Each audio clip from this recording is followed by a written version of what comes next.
Yeah. Just sitting over there. All right, Commissioner, I'm ready when you are. Okay, I'm ready when this computer is. Oh, all right. Oh, going up. Mine is slow too.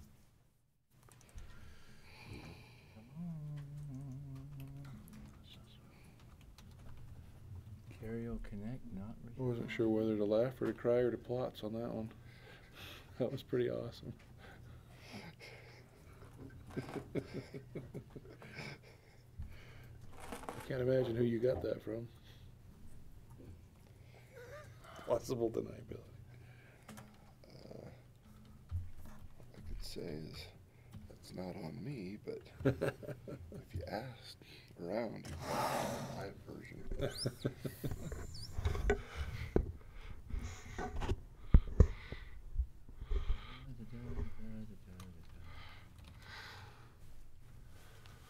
No, it's gonna get incorrect.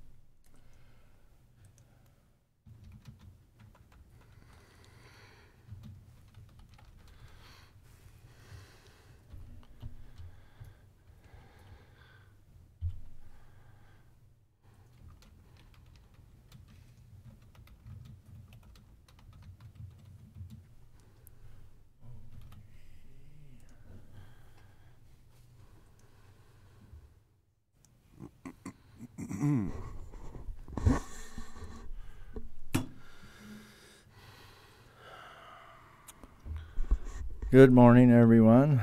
Welcome to the Iron County Commission meeting of the 22nd day of April 2019. We are convened. This time, John, would you give us a pledge? And Commissioner Blake, would you offer the prayer? Sure. Thank you. Please follow me in the Pledge of Allegiance.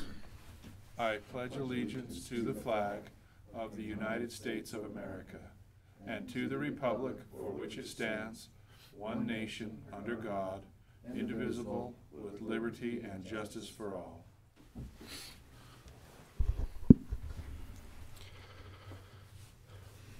Our dear kind Heavenly Father, we're grateful this morning to meet together as citizens of thy great nation and to participate in the government process. We're thankful for the moisture that thou hast blessed us with, and pray that that will continue, and that as the weather warms, that our county will be protected from floods and other natural disasters, that we can use that water wisely and to help us grow and do thy work. Father, as we come before thee today, we would ask thy Spirit be with this meeting as we as a commission consider things and make decisions, that we will be guided to do what's best for our constituents in the county and our nation. Father, we're grateful for all of our many blessings and pray for these things today humbly in the name of Jesus Christ. Amen. Amen. Amen. Thank you both very much. Okay, we have minutes of the special meeting of March 28, 2019. I would entertain a motion.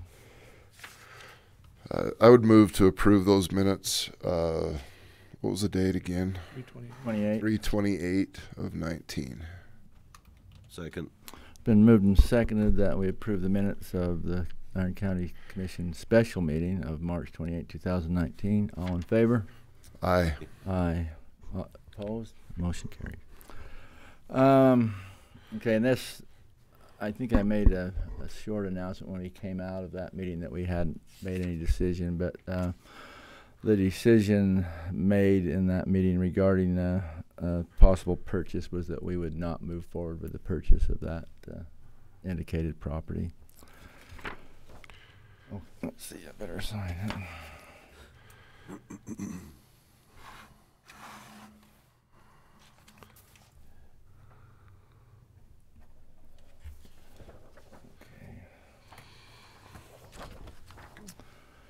Going to departmental reports. Cindy's not here yet, so we'll start with Dan. How are you this morning? I didn't go to China, but man, I feel like I drove there and back. We just got back last night late. So I'm actually going to talk a little bit about it in my little quarterly presentation here. Very good. So as far as the my office, specifically the auditor's office, Department of the Auditor, we used about 25% of our budget so far this year, and about 30% of the year has elapsed. So that's a good sign. That's not always the best indicator, but it's a decent one. I also like I lost. Oh, it's probably trying to open the next one. Nope.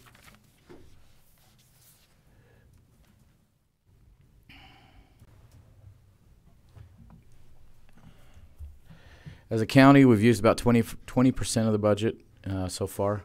It's not really significant because, as we know, there's a lot of things that are seasonal, the things that we do at the end of the year, and so forth. But if that's ever over, certainly it raises eyebrows and makes me start to contemplate. We are well underway in our 2018 audit. My office has finished the work that we do by ourselves to wrap up the year. Then as we know, this year is a little different. We are in the middle of working with Hinton Burdick on the pre-audit work and stating the financial statements. We have gotten a bunch of information to them, and I've had a laundry list of things pile up while I've been gone. So we'll be working hot and heavy to get that done and get those financial reports wrapped up. And then we will have Hinton Burdick here for the official audit. May 13th through the 17th will be the on-site portion. We will be, this year will be a little different. We'll be doing a single audit, which adds a lot of work due to the fact that we have expended more than $750,000 in federal funds in the year 2018. Most of that was with NRCS grants. So that adds a fair amount of work. Also, we're late in the season to do the audit, so I'm paying attention especially to the special service districts. Specifically Summit is my biggest concern that we deal with, get ahead of time. Usually they come and they do our on-site, and then they start with some of these other ancillary things. And this year, I think it will kill us if we start with the Summit Special Service District afterwards, because that can sometimes delay it.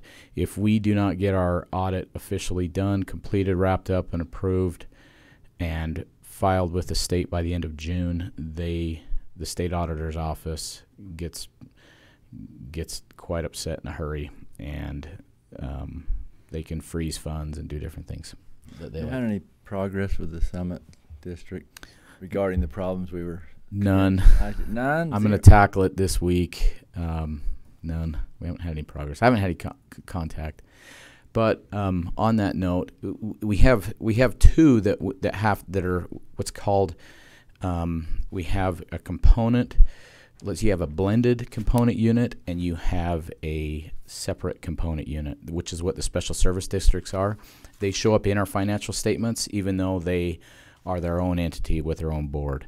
One is Special Service District number 3, which, as we know, is the SRS. John is the clerk for that, or the secretary, and Alma knows a lot about it. You sit on that board as well. Before I left, John and Nicole and I sat down, and we've talked about doing this for some time, about creating another fund. There is a fund already in our that the auditors have for that. I just don't have it anywhere in my books. We've been trying to maintain the books outside of it for a while. Not trying, we have been. But with that comes transparency reporting. We have to redo our Money Management Act compliance report. All of that's been on John's shoulders, which is really not John's wheelhouse, and he's soldiered on for a while.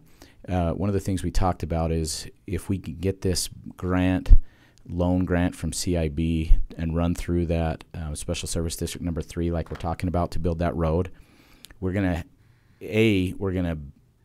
exponentially increase the amount of work reporting wise and all of that within that fund, and B, we're going to have possibly some cash flow problems. That Special Service District number 3 maintains its own checking account. Again, that's what John has been doing in the past. The problem is if we start moving millions through this thing, we won't. You have to write with the way these bonds work or these grants work. We have to spend the money, and then we can get reimbursed. Well, when we have a checking account that has a couple $100,000 in it, and we're writing checks to the tune of a couple $100,000, $500,000, we really have it turn into a cash flow nightmare. What we're talking about, if we go ahead and move this inside my accounting and inside Nicole's cash management, we take some of the burden off of John. It adds a marginally insignificant amount of work to what I do and what Nicole does, because we already doing it for the whole county. These things they're not automated, but I can pull a report. For example, when I do transparency for the whole county, it doesn't take any extra work to have this part included in there, and it takes that off of John's plate. I have to translate from my Excel spreadsheet to the transparency requirements. And try and get it uploaded. Tyler, we spend a lot of money on our software, does it fairly seamlessly. But John has to go through this archaic process. Anyways, similar with the Money Management Act, similar with all the accounting. So this is not really a decision for this board. Really, it's a decision for the other board. But at the end of the day, it just comes down to administration. And as long as everybody kind of feels good about it, we the three of us talked and thought that made sense for us to bring that in-house a little bit. Does make good sense. It's already in-house. It's just kind of rearranging the deck chairs on the Titanic. Lusitania. Did Lusitania go down too? I think it did. One of the ones that hasn't gone down yet. The cruise ship that Mike is on. We don't want the ship to go down. So anyways, we talked about that. But audit is cruising forward, so I expect hopefully everything to go seamless. We'll see how this year goes. Did Cindy come? Cindy came in. So as you guys know, and I will defer to Cindy if she wants to say anything or add anything. So as you guys know, I'm sitting on the board of directors for UAC, and UAC is in quite a state of upheaval, to put it lightly. But I think we're working through it. We're in some rough seas. So I went to the recent board meeting. As you guys know, they hired the DISIO group to do a survey. The survey really kind of brought out some, and again, it's almost like social media. I mean, when people are speaking anonymously, they just let it go. But there were some consistent themes that there's some problems. One of the biggest problems, and I don't know as the survey brought this out, but there's really quite a divide right now between the urban caucus and the rural counties. It comes down to political principles. What should UAC be? What is the identity of UAC? Should we be involved in doing? Basically, I'll just be kind of blunt. A lot of the urban counties think a little bit differently politically than the rural counties. And maybe we shouldn't be spending so much of UAC's time and money and efforts on things like public lands. Right now we're talking about hiring a new public lands attorney and lobbyist because we don't have one. And you have some of the larger counties which their constituents are pretty left-leaning, saying we don't think that our money, and to be also very blunt, they fund the majority of UAC. We don't think this is something UAC should be in. And so it's kind of turned into a little bit of a schism or divide. Utah County hasn't paid yet, and Salt Lake County has only paid a portion of their funds, and they're kind of using it as a little bit of leverage. Mm-hmm. So there's been quite a bit of talk. The Urban Caucus has pushed to change, and it was voted on in the meeting to put together a committee to discuss changing the structure of the board of directors, including the structure of how counties vote and how much of a percentage of a vote they get.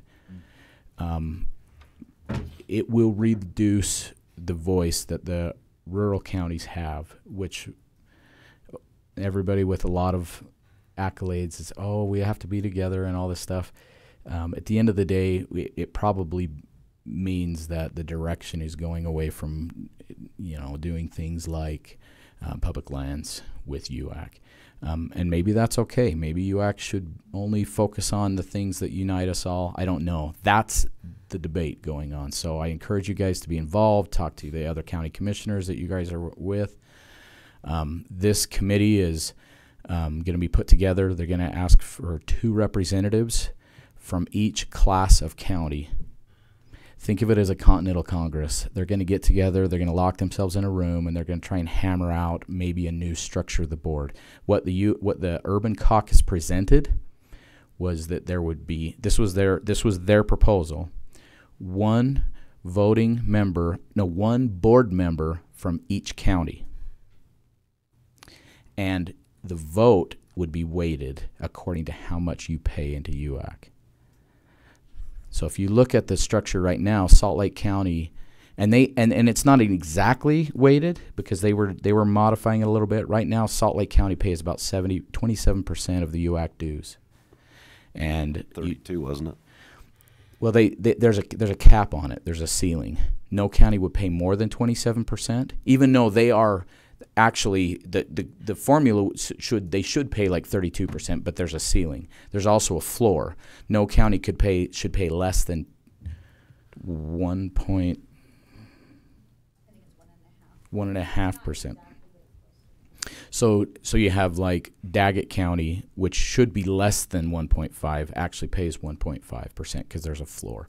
That's the way it's done now. So and every board member, including the affiliates. So right now the basic structure of the board is this: the affiliates all get a vote. The executive committee gets a vote. Does Adam get a vote? Adam doesn't get a vote.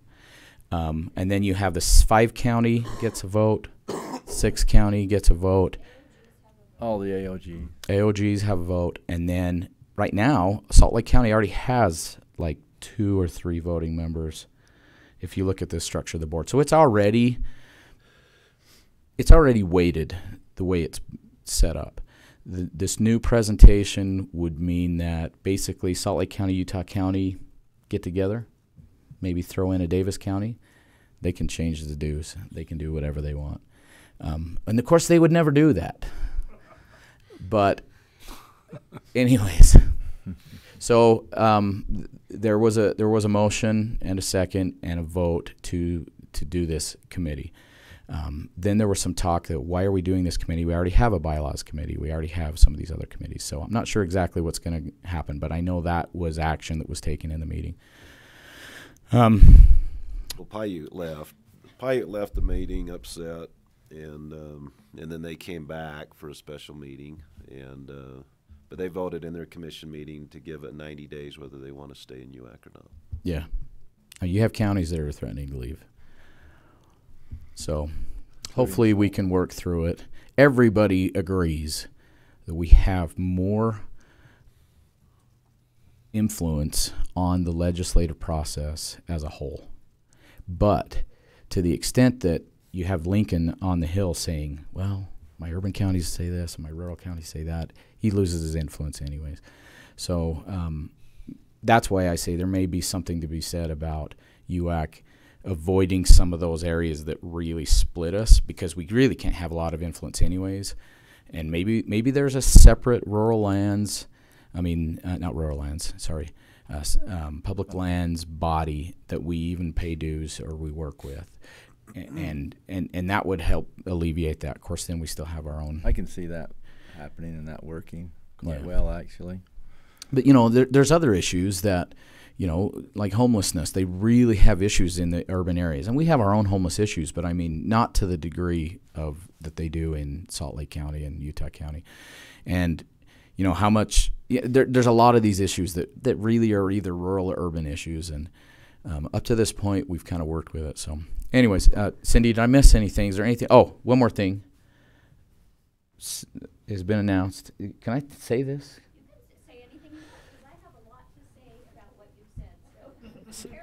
Adam Trupp is leaving. It has been agreed with an amicable, both sides that he's going to be leaving. So,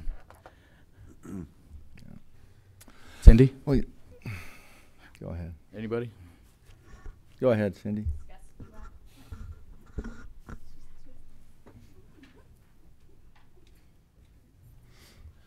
Most of what you said is correct, but some of which is not exactly. Public lands also pays a separate, as you guys know, you pay a separate public lands dues, and that money is separate, assessed separately, paid differently, expensed differently. So, But it doesn't cover the entire cost of public lands.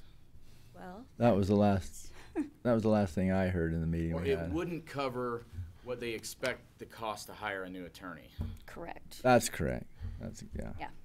So there are some issues. It's not nearly as dire as Oh, I painted the auditor would make it look. Ugly And picture. maybe I am too involved to see from the outside, I guess, but I don't think it's as dire as it stands. There are issues that we are working through with the board. The weighted voting, yeah, those were all proposals. UAC board has not voted on those proposals. The rural counties have some proposals of their own, but public lands is a big issue.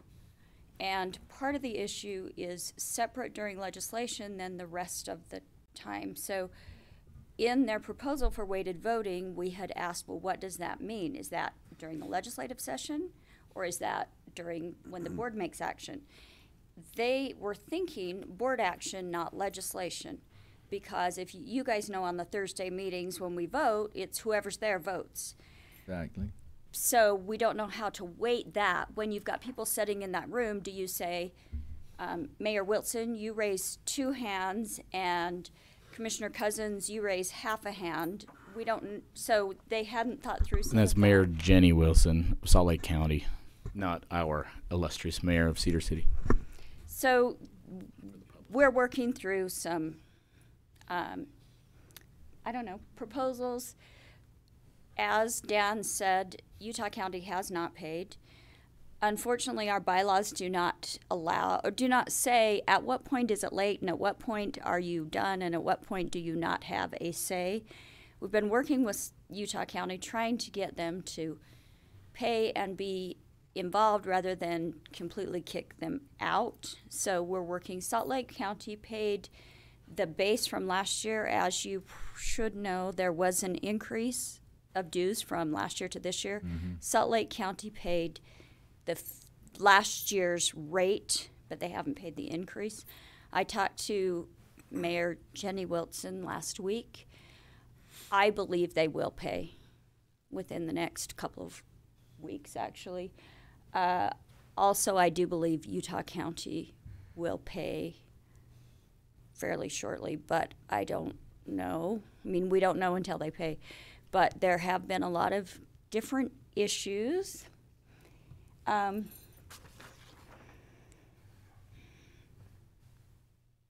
The Brian Rogers is sort of assigned to the public lands. They are some of the public lands people. I hate all this in a public meeting, but some of the public lands people are not happy with him per se, and this is why I'm uncomfortable even opening all this, because I hate to talk about a specific personnel in a public meeting, but here we are. So they are trying to figure out if part of that, as you know, we had Mark Ward at one point. Mark left. Mark Ward was the old public lands. You probably know him maybe from other. Anyway, at one point, I we just had a heard he was full-time awesome. I don't public remember. lands No, he was one. person. Then when Mark left, we hired Celeste Malloy, who was part-time Washington County attorney and part-time UAC. That was a problem just because it's hard, to serve 2 masters, so to speak. So she was torn. When she left, they have not filled that position. There's not enough if you want an attorney, probably, for what those public lands dues pay. So they've worked through, or they're trying to figure out, do they really need an attorney? Confirm, are the attorneys that are hired through the two in Garfield County? I don't know what that funding source is, but there's some discussion. Well, I know it's on, associated with PLIPCO, but I'm Yeah. not sure exactly. Yeah, there's been discussion to see if those PLITCO attorneys can do some of that, and we could hire, UAC could hire someone that wouldn't necessarily need to be an attorney. There's been discussion as far as are we better spent to hire a federal lobbyist that can really work with SRS and PILT and do the Utah lobby basically ourselves with the commissioners, and have a non-attorney coordinate but hire a lobbyist back east if meaning, again, here we are talking about specific people in a public meeting. That makes me nervous, but there are some that are quite happy with Bob Widener, and some that think he's not doing quite as well as they could. So if everyone could take the money that they're paying Bob and we could use a federal lobbyist, we'd have economy of scale. Maybe do that through UAC, maybe not, but use some of those public lands funds. Those public lands funds also pay for some travel. When they have the PILT fly-in, we have used some of those UAC funds. Those, not UAC general funds, but PILT fund, not PILT funds, public lands funds, to take someone or fly someone to that fly-in. Also, WIR, the representative from UAC to WIR, those funds pay for that travel. So there's a lot of different issues, and the proposal for the one vote or one board per, or one board member per county causes some concern for me, which I addressed in that meeting, in that you will no longer have an affiliate voice. I don't know if that was, if they thought about it in their proposal, because that urban caucus is made up of all commissioners, but just practically speaking, if Iron County gets one vote, it is likely that the commission would want a commissioner on that board rather than Dan or I or someone else. So there will, in essence, be no affiliate voice on that board.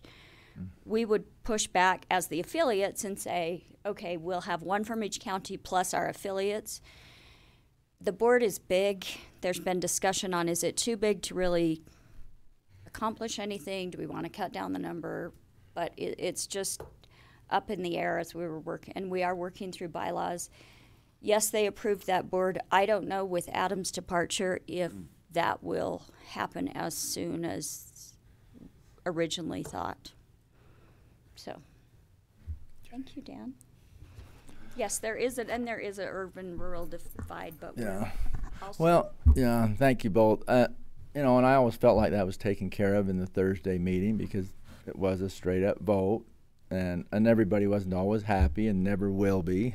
but I thought that was a good diplomatic and democratic way to take care of it. But there's legislation, and then there's also board action. So right.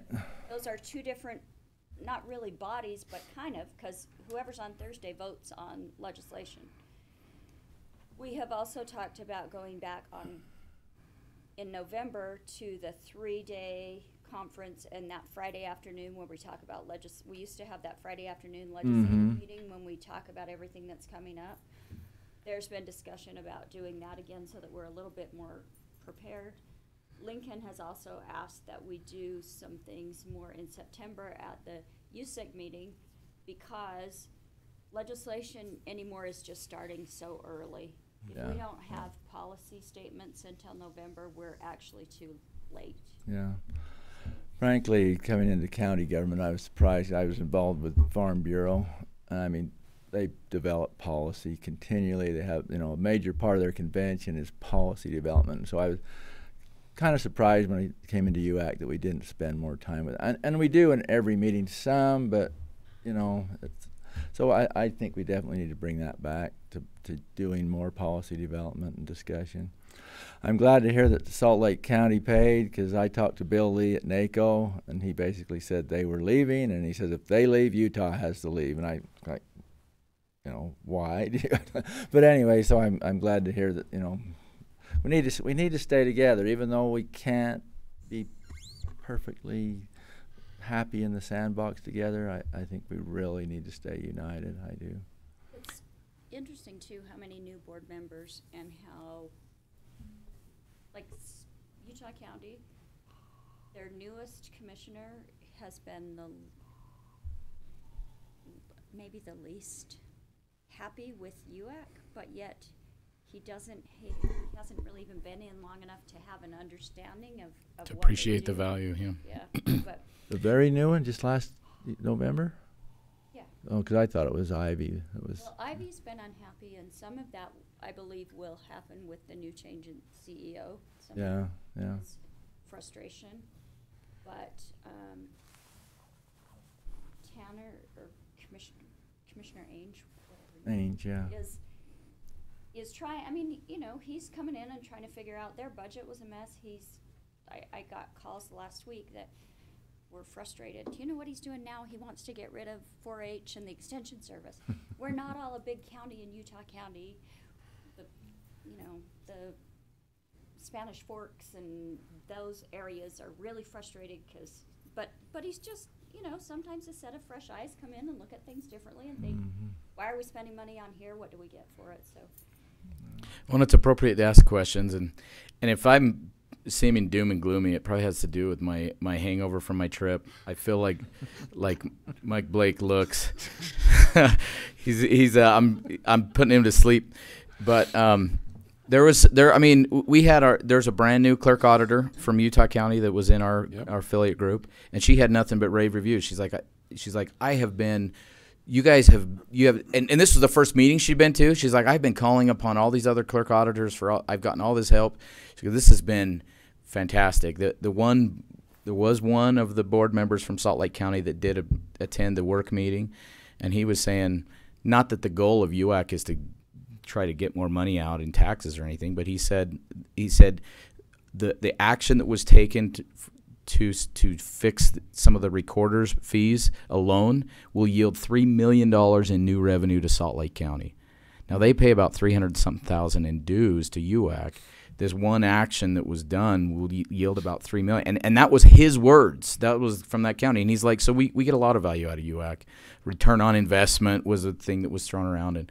But my point in, I guess, preaching a little bit of doom and gloom, sometimes we just think these things are just doing their thing. We ignore the emails. I'm saying right now is a good time to really be involved because, you know, there's always talk about people maybe leaving and stuff. It just seems like right now it's a good time to ask the questions, be involved. You know, our affiliate group has two members of leadership with Curtis and Ricky, Curtis Koch. On the executive council. With Cindy. Anyway, to your point, and to maybe counter it just a little bit, we did. It was more of a question of perhaps being an existential crisis, but everyone in our affiliate group spoke up in favor of the solidarity. We benefit, maybe our group as much or more than any of the others, on election issues, on election equipment issues, on voting laws, on the auditor things. For us to be able to have, I mean, we don't have as much of a divide even as the urban and rural issues,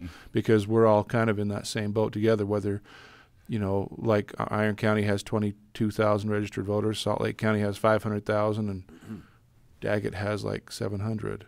You know, but the laws, and you have to change, and you have to comply, all that's the same. And you know, the thing of it is we have a long history of acting in solidarity. You know, sharing voting equipment if in a crisis, or even hauling each other's ballots in an emergency or whatever. And for us, the solidarity of UAC, of being together, is tremendously valued. And that's what the gal from Utah County had kind of voiced, and I agree wholeheartedly. So I think UAC is a wonderful organization. I think we are kind of at a crossroads and maybe an existential crisis, but I think, you know, I had a good chance to visit with Cindy this week and just express that the admiration and gratitude for the efforts that are put forth on our behalf. I think we'll come through with whatever iteration it ends up being. I think it will be a positive Well, and one thing exercise. to say, whatever your thoughts or opinions or anything were about Adam Troop, sometimes when somebody leaves, they become the sacrificial lamb, if you will. The Right. CEO leaves, and everybody can say, okay, let's move on. Now we have, and sometimes it's a baptism of fire, and everybody starts fresh. And I certainly hope that will help. If nothing else, people can blame it on him. Not that he deserves it, but sometimes that's what an organization needs, for then everybody to then move forward on the same. Not feel quite so jaded. And I can't say that, please. This Say is what? a public meeting, and I have to be very careful Yes. because we have a non-disparagements clause Right. that I have signed, so I cannot say it is Adam's fault. Oh, no, and I'm not saying it is. I'm just saying his departure, Yeah. I think, will help us all be able to unify. Again, not even blaming it on him. It's just having a new face, a new vision. It's a lot of times that's what sometimes an organization needs to then move forward. So Yeah. Frankly, I thought the email was odd, that said that they're, maybe parting ways or discussing parting ways, because it was just glowing for a paragraph about Adam, and then it said we're going to part ways. But I think when more I think about it, that's probably right, because I think he has done a good job. But I also think sometimes just making a change can help the situation. But I mean, nobody's perfect, but I think Adam has come in, and in the situation when he came in, there were some problems, and I think he's done a good job. He hasn't made every correct decision. None of us do, but Well, and I actually pulled Adam aside and said, look, some of our responses were a little bit neurotic, because in one hand we're like, we don't want all that information, and then on the other hand it's like, well, he gives us too much information. It's like you can't say both. well, it's an impossible job. Right. It is an impossible. Right.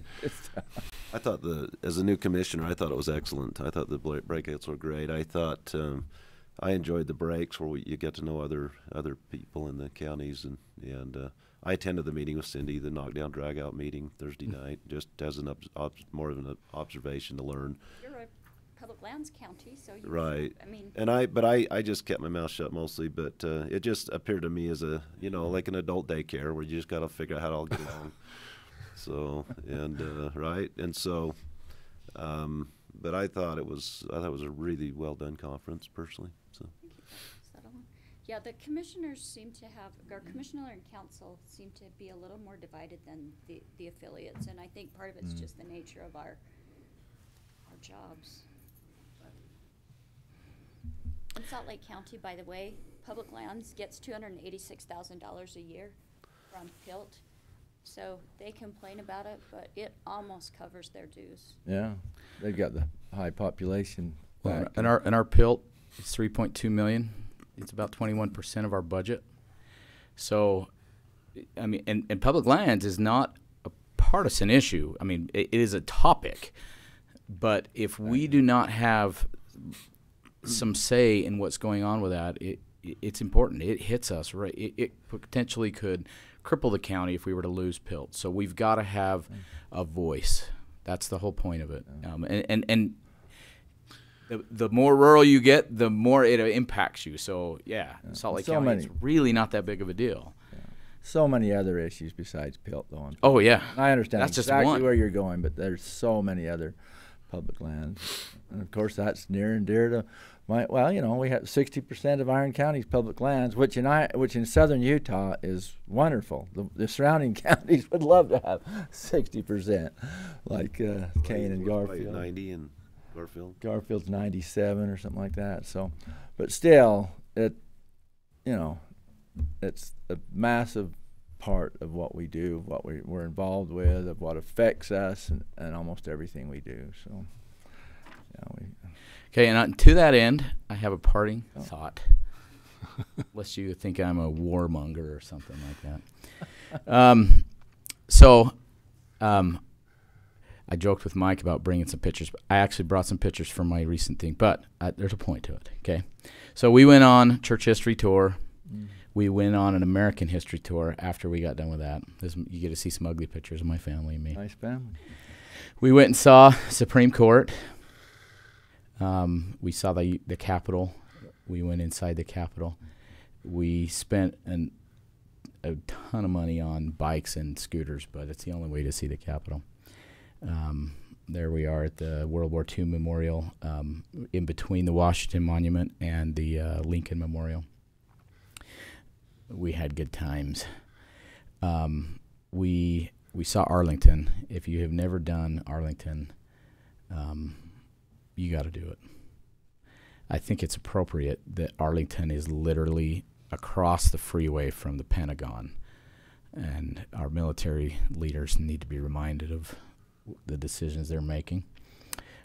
We happened to be there at the time of the changing of the guard at the Tomb of the Unknown Soldier, and holy cow, that's powerful. They have been on patrol nonstop since 1937.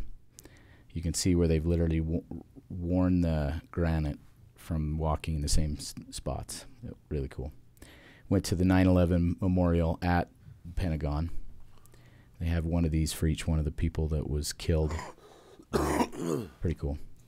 We went to the birthplace of our nation, Philadelphia, where they hammered out, right there's Independence Hall, where they hammered out the Constitution. That's where the Declaration of Independence was signed.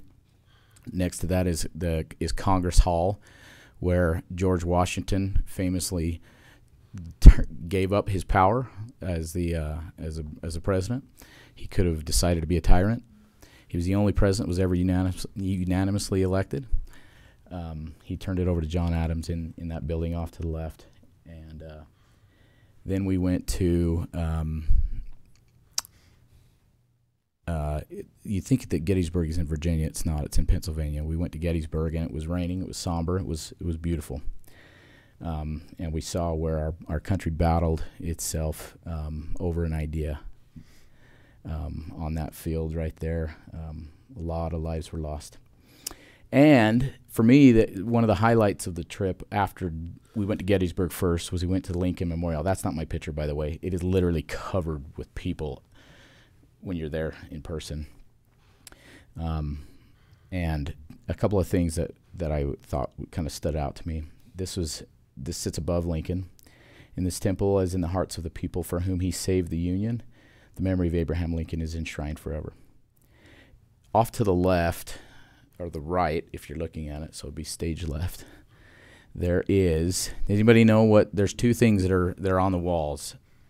There's the Gettysburg Address, and on the other side, anybody know what's on the other side? It fills up the entire wall, and it's a big building, as you can see.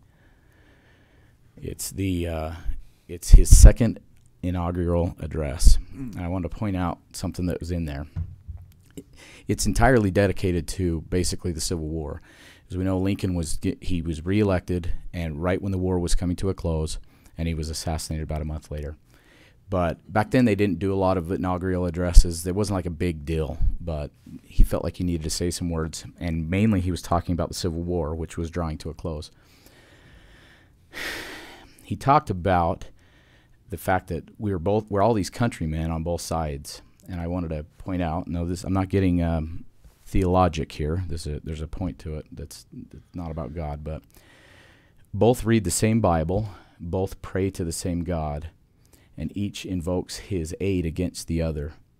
It may seem strange that men should dare to ask God's assistance in wringing their bread from the sweat of other men's faces, but let us judge not that we be not judged. So he's talking about the Union forces and the Confederates, no doubt, every night are praying to God that they will win. Now, how is God supposed to decide? So that's what Lincoln is talking about.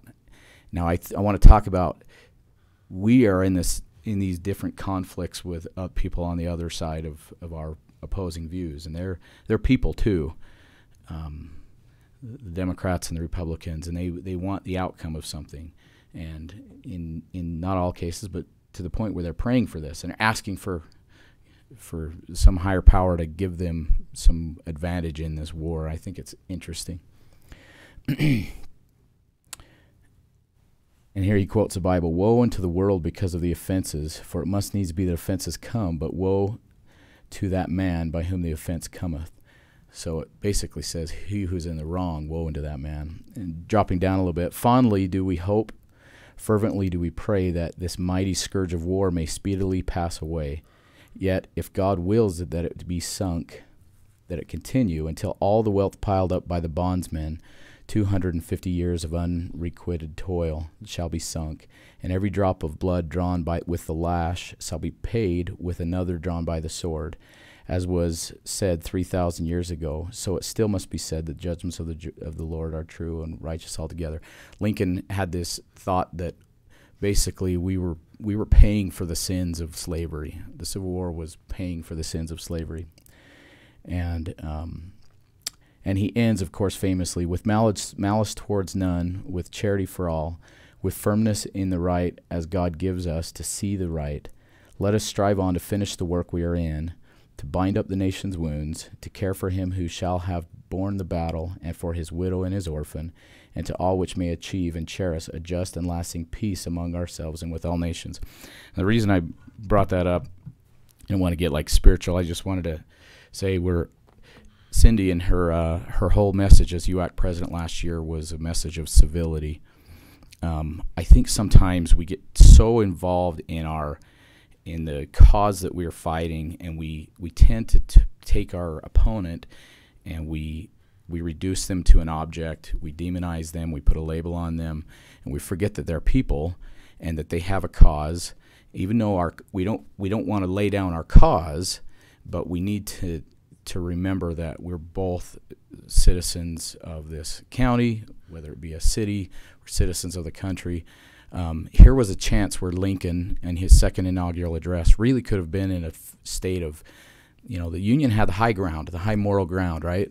They were fighting against slavery. And yet he's saying in this thing that what a horrible thing this whole war is. He was not gloating. He was talking about how slavery, yes, we are paying for the sins of slavery, but he was not gloating when essentially the war was won at that point. They were just trying to figure out how to wrap it up. They were trying to get the 13th Amendment passed before the Union was back, because then they wouldn't have the votes to pass the 13th Amendment. So literally he was delaying the people that were coming up from General Lee to try to work out an armistice to end the war, and Lincoln was holding them there while he was trying to muster enough votes to get the 13th Amendment passed. So he had won at that point, and still he wasn't gloating. Still he was talking about unity, and he was talking about, you'll notice he wasn't giving up his fight, but he was talking about how all men are created equal and we're all worth something. So I just thought that was interesting. It was kind of a valid point to me. We certainly need to fight valiantly for the causes that are true and just, but you get on social media and you see how uncivil people act, and we sometimes forget that we're all actually trying to fight for a good cause. And yeah, it's that battle of ideas that really purifies an idea, and then hopefully the right good stuff gets all the corners knocked off of it, and it's a good thing as we try to put legislation out there, and we try to fix some of the country's problems. So a little bit of a thought there for everybody. I've had the podium for much too long, but I appreciate it.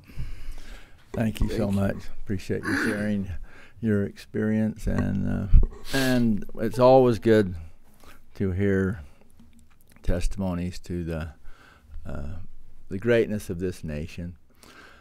And so this is the next speech. It'll be really short, but I just returned from China. I've been there for about 10 days with my wife and many others. And that amazing people, but in recent history, their government killed 10,000 people simply because they protested against the government in public. But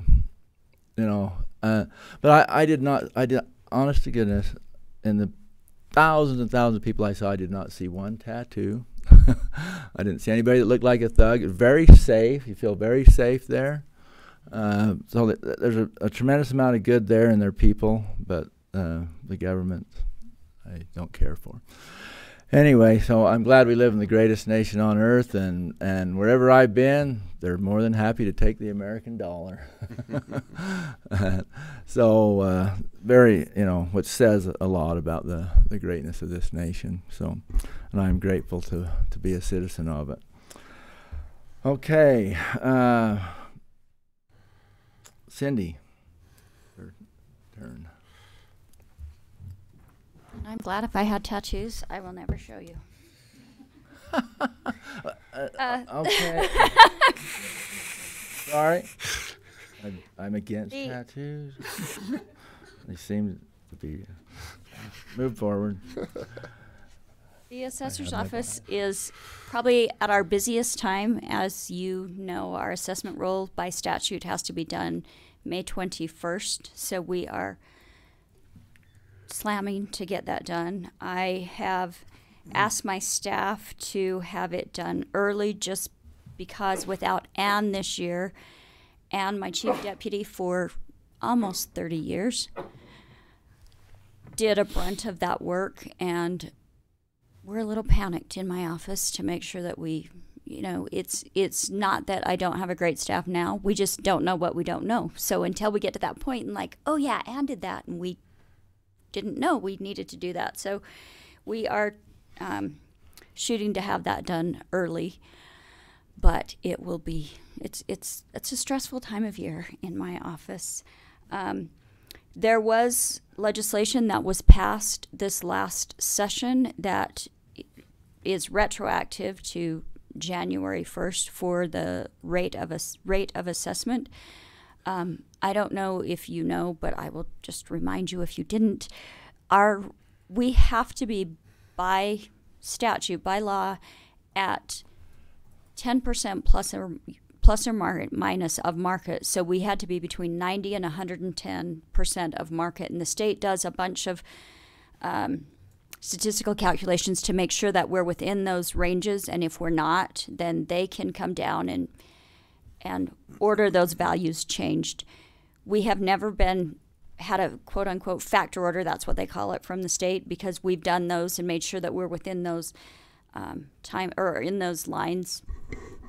We think we do a better job than the state would do in looking at the market and seeing where those pockets of different values are.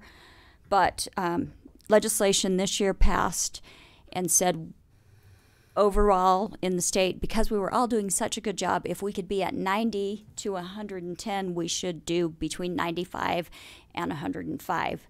So they have moved those numbers in. We tried traditionally to be at about 93. I just don't ever want to be above that, and I guess maybe I should always just try to be at 100%, but I try to give people a little bit of a benefit. So we're going to have to make about a 5% adjustment of everything upward, irregardless of what happens with the market, just because they've brought those numbers in. So where we were at about 93, we need to be at least 95 we have to be at the very bottom at 95. So those will be coming up, like I said, probably 3, 4, maybe 5%. Irregardless of what the market's done. So if the market's gone up 10%, we will have to show a value increase of like 12 to 15% because we have to have a tighter market, if that makes sense, a tighter range. So are you saying that across the board it will be the same percentage? Every property? Well, the 93 to at least 95 will be across the board, yes. But then we have to also look at market. So there are pockets that are going up more, and there are pockets that are going, there's not really anything that's going down.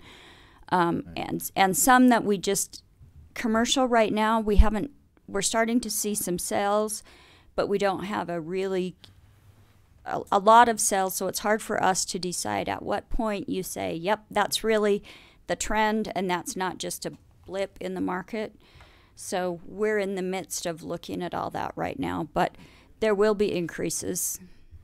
Okay, just a question. Take away the market. An across-the-board increase, is there still a tax shift? Yes, because if everything goes up, your rate will go down. Well, no, there won't be Would it? there would 'cause not the be. Should a shift. almost be no shift at all. if Should be it's no a shift at council all. or- If okay. everything goes up exactly the same, then the rate would go down exactly the same, and there would be no change to anyone's In the dollar. taxes in theory. Okay, that's yeah, That's the what I idea. thought. Okay. So assessment role, we're looking at some things in my office, some outreach. I think generally in government, and especially in my office, much of the frustration of our citizens is just the misunderstanding. So I'm friends with and follow the assessor in New Mexico. I can't remember the name of the county. It's Albuquerque, but I don't know the county. Anyway, and they've done a really good job with outreach between when their assessment or their valuations go out and their Board of Equalization opens. They have 4 nights a week from 4 to 6 o'clock. They do outreach, and they're at the library, and they're at this, and they've really, really done a good job with their citizens, you know, not wanting to maybe or can't come into the office and don't really know how to file a Board of Equalization or don't know if they should, but by having this outreach, it's been a really good thing for them. So my office is looking at doing that. That would be then in August, all of August and the first 2 weeks of September, between when valuation notices go out and the middle of September. So I will let you know as we go along with that. Personal property, business personal property and mobile home billings are out. We're only at about 50% return, but that's pretty typical. I got People your don't do postcard it this till morning, thank you. yeah, people don't do it till the last minute. So we've sent out reminder notices, but they generally don't come in till the very end anyway. But we're at about 50% on those.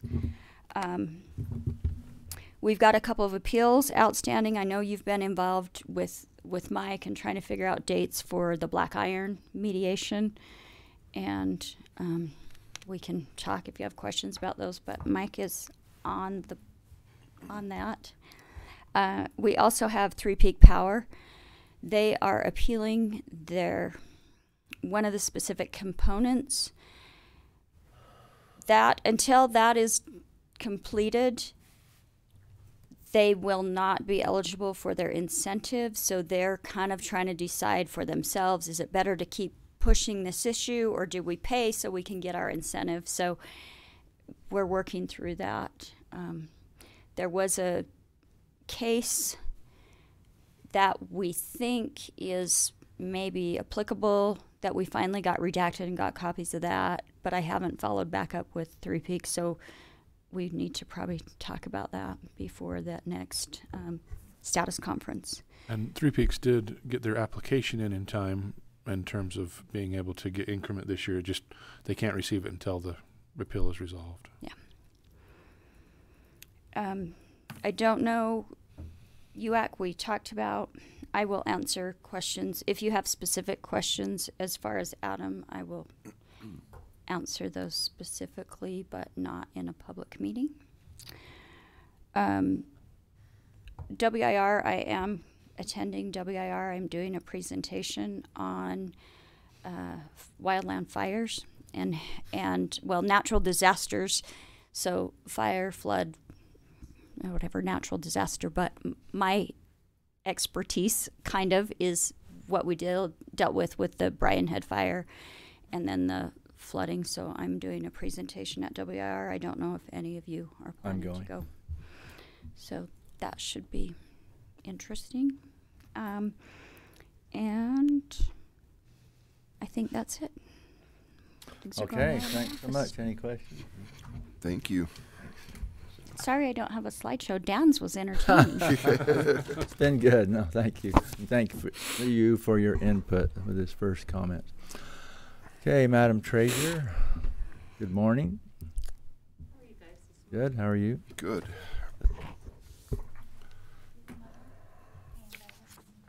Thank you, madam. Thanks.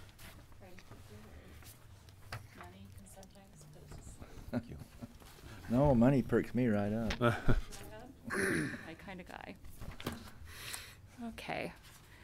So the first is just my usuals, just our product sales. Last time I reported kind of the end of last year, so this is us just getting started for this year.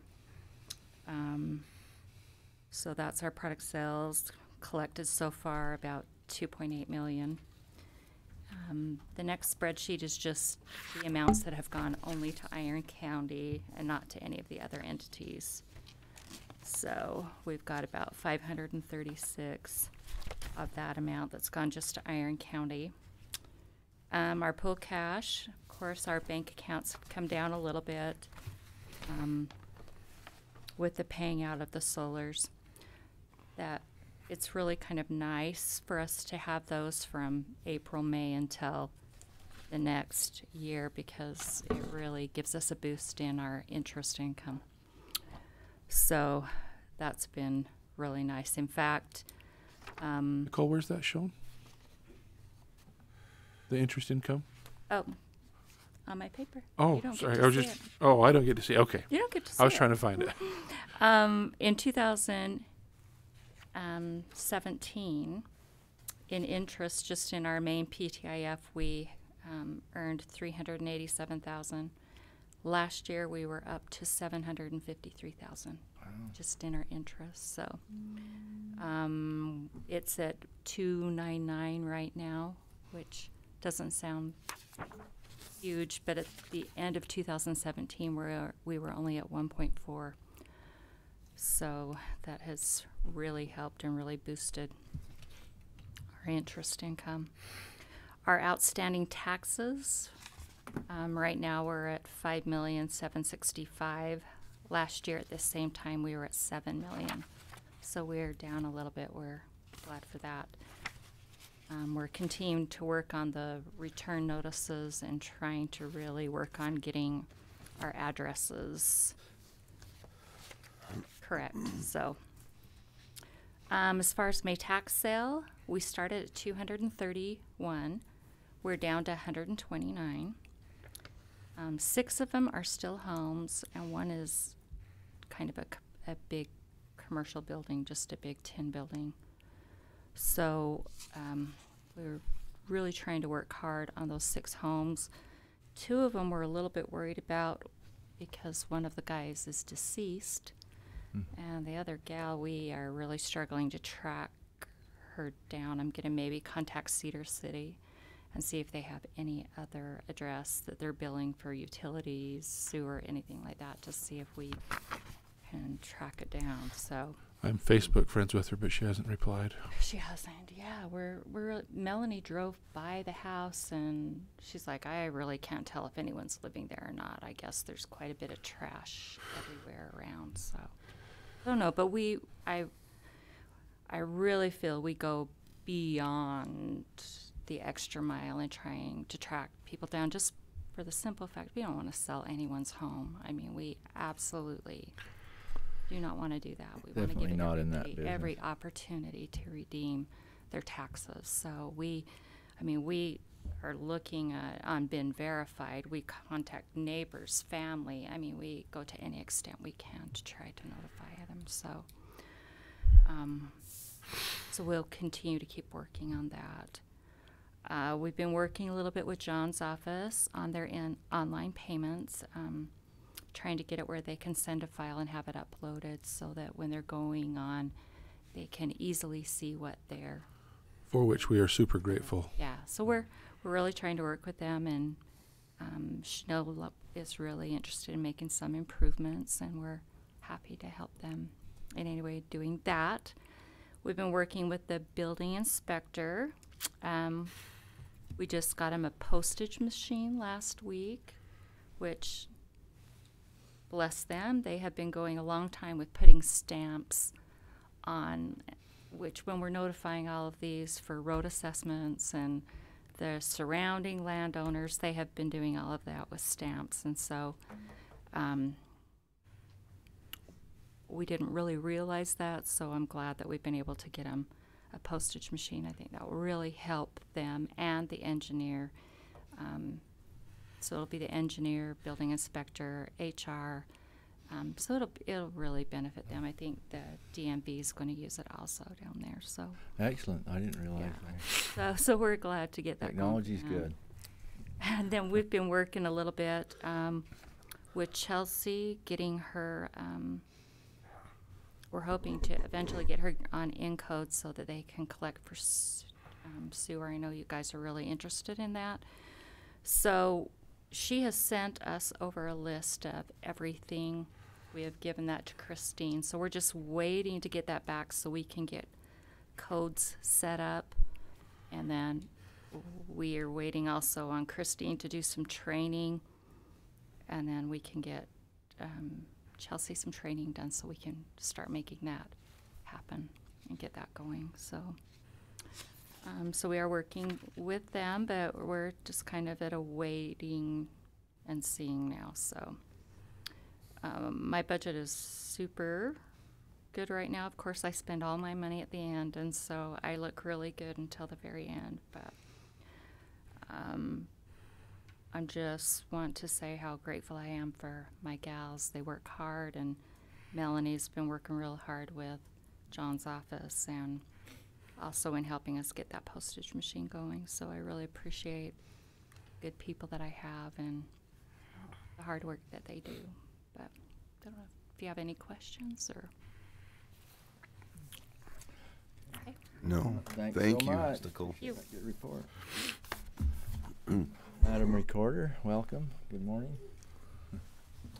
How are you today? Good, how are you? Good, thanks.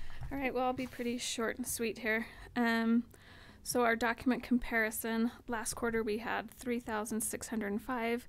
This quarter we're at 3,011. Transfer documents, we have 1,086. And then foreclosures, last quarter we had 8, this quarter we have 6.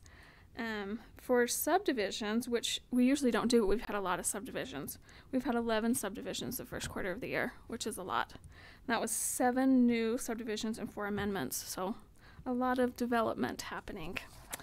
My total revenue for the quarter was $54,626.35. And then on my budget, I have used about 22% of my budget, which is about right on for the quarter. So that's all been good. And then, as you probably know, and as Dan mentioned, the House bill for our recording fees did pass. They originally had it at $45 for a recording, and it passed at $40. So I've printed off our new fee schedule. Thank you. Thank you. So the fee will be $40 for a recording, $2 for each lot over 10, and then on subdivision plats it's $50 per page on a plat and $2 for each unit on that. So as part of that passing, they ask us to kind of do an average of how much of a difference that would make in each county. And so on the second page I've just attached the email that I sent to them. And I did that based off last year's recordings. So last year we had 15,683 recordings. I subtracted 759 recordings for no recording fee. So anything that the county or the municipalities record, we don't charge a recording fee for. So then I had 14,924 recordings, timed that by $40, and that was $596,960. So for 2018, my total revenue was $281,946. So that made a difference of about $315,000. So our average recording was about $19, and now it will be pretty close to $40, probably $41 or $42. So it'll probably double the revenue, which was the case in all counties. It's just obviously the bigger counties have a lot more revenue, and the smaller counties have a lot less. But it's going to about double the fee. So that'll be good for the recorder's office. Still not sure how the public's going to take it, but we'll see. When was the last time they adjusted fees? It's been, I think they said 26 years. It's been a long time. Yeah. Which is why it was such a big jump. They said they're going to try and adjust them every 5 to 10 years, and then that way not have to make as big of a jump. But we'll see how it goes. Well, you're right there, Dan. Do you know what the recorder's office total budget is? I know I- it's subsidized in the past. Well, you, sorry, I have it. you have it. Yeah, because I printed off my budget to you. see how much I'd used. Jerry? So my budget for 2019 is 481,200. So that if my fees are really that much, of course, recording fees are going to change every year because it depends on how many recordings. But if it was based off last year's recordings, we'd have more than enough to run the office. So So we've been losing a tremendous amount, Yes. subsidizing, and we'll have a little Yep. bit of a cushion now. right, So. which is part of the reason they were raising these fees, trying to make it so the people that were using the service in the recorder's office were paying for that service. So I think it'll be good. Yeah. And that's all. Any questions? Thank you. Thanks so much. Go. Appreciate it.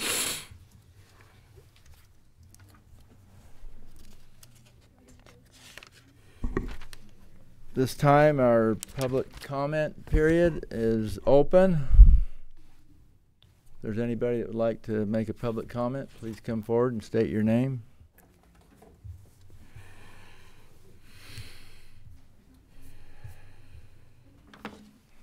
My name is William Pressgrove, and I'm going to kind of segue off of the report that we had on Washington. First thing we do every time we have a commissioners meeting is we pledge allegiance to the flag. And at the latter part of that, it says, "For liberty and justice for all." Well, I have something here for all of you. And if I can approach. Sure.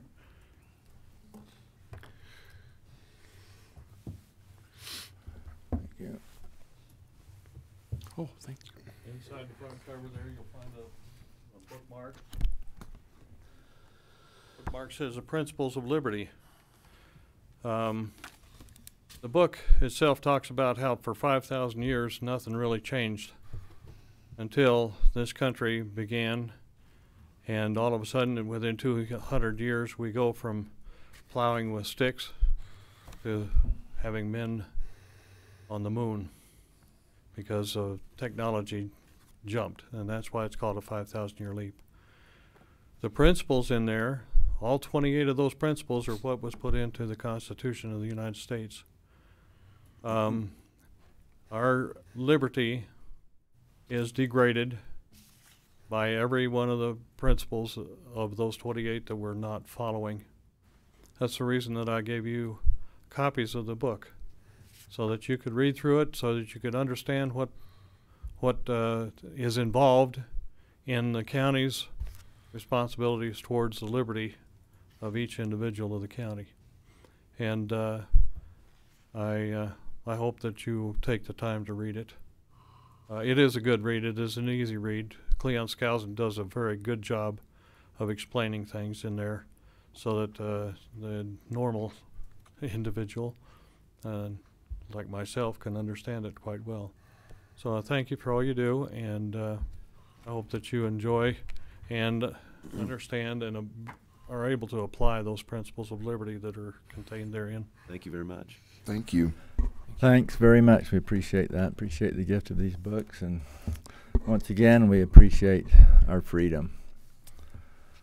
Any other public comments?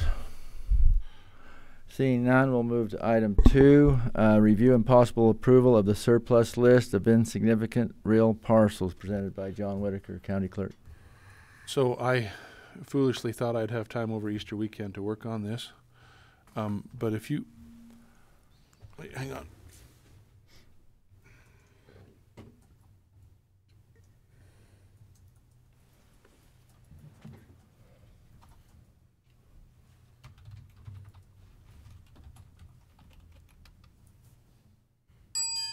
So, Mr. Chair, while he's pulling that up, I'll add to the spirit of patriotism in this meeting.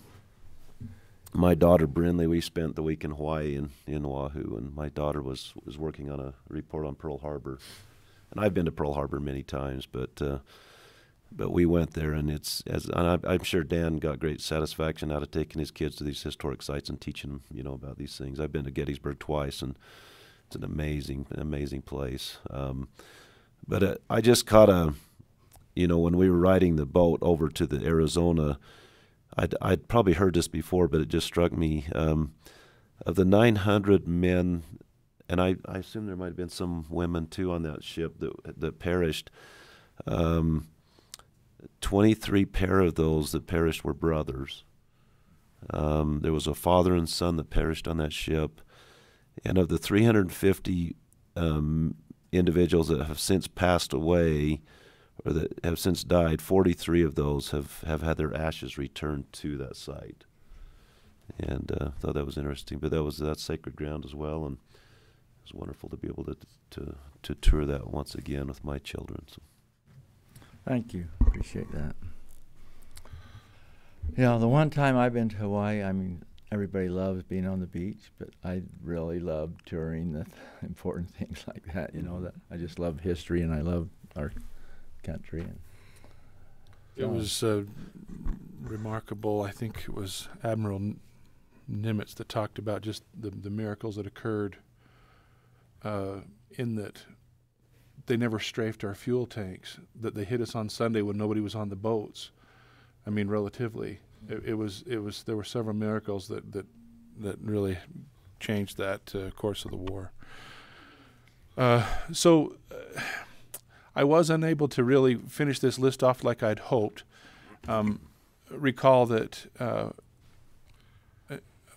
what we have is a list from all of the tax sale, but what we had allowed for with what you had allowed for with the ordinance was to capture the other parcels that Iron County acquires. Since we've opened the list up to the public, we actually had we've had individuals request parcels that weren't on the list, and so as we scroll through here, this is the existing list. And then we've had a couple of individuals, their first names are there, but request lots that weren't on the list. You've got there kind of some of those minimum values. I would suggest going with what we had before, which was the minimum of 350, and maybe request that for now at least, and we'll finish this list hopefully before the next meeting to capture all of the other parcels, but so that I can help these gentlemen here maybe approve the list with the addition of these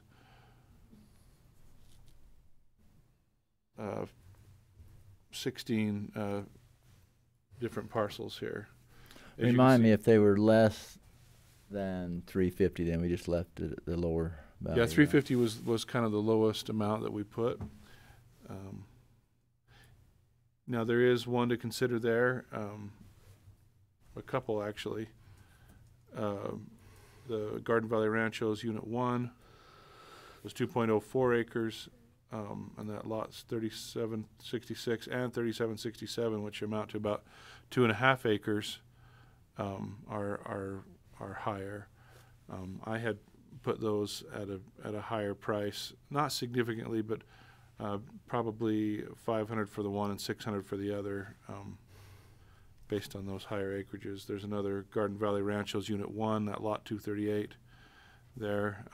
Chanel's been working on this for me this morning, and so she was good enough to send this to me just now.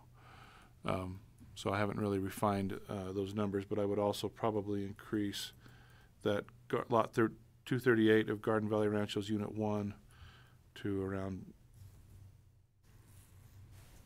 $550, $600. So is there a mistake on the lot 3766 that you just got the minimum bid at $74? I'm not sure where that came from. Like I say, Chanel was doing this on the quick for me this morning. I appreciate her. So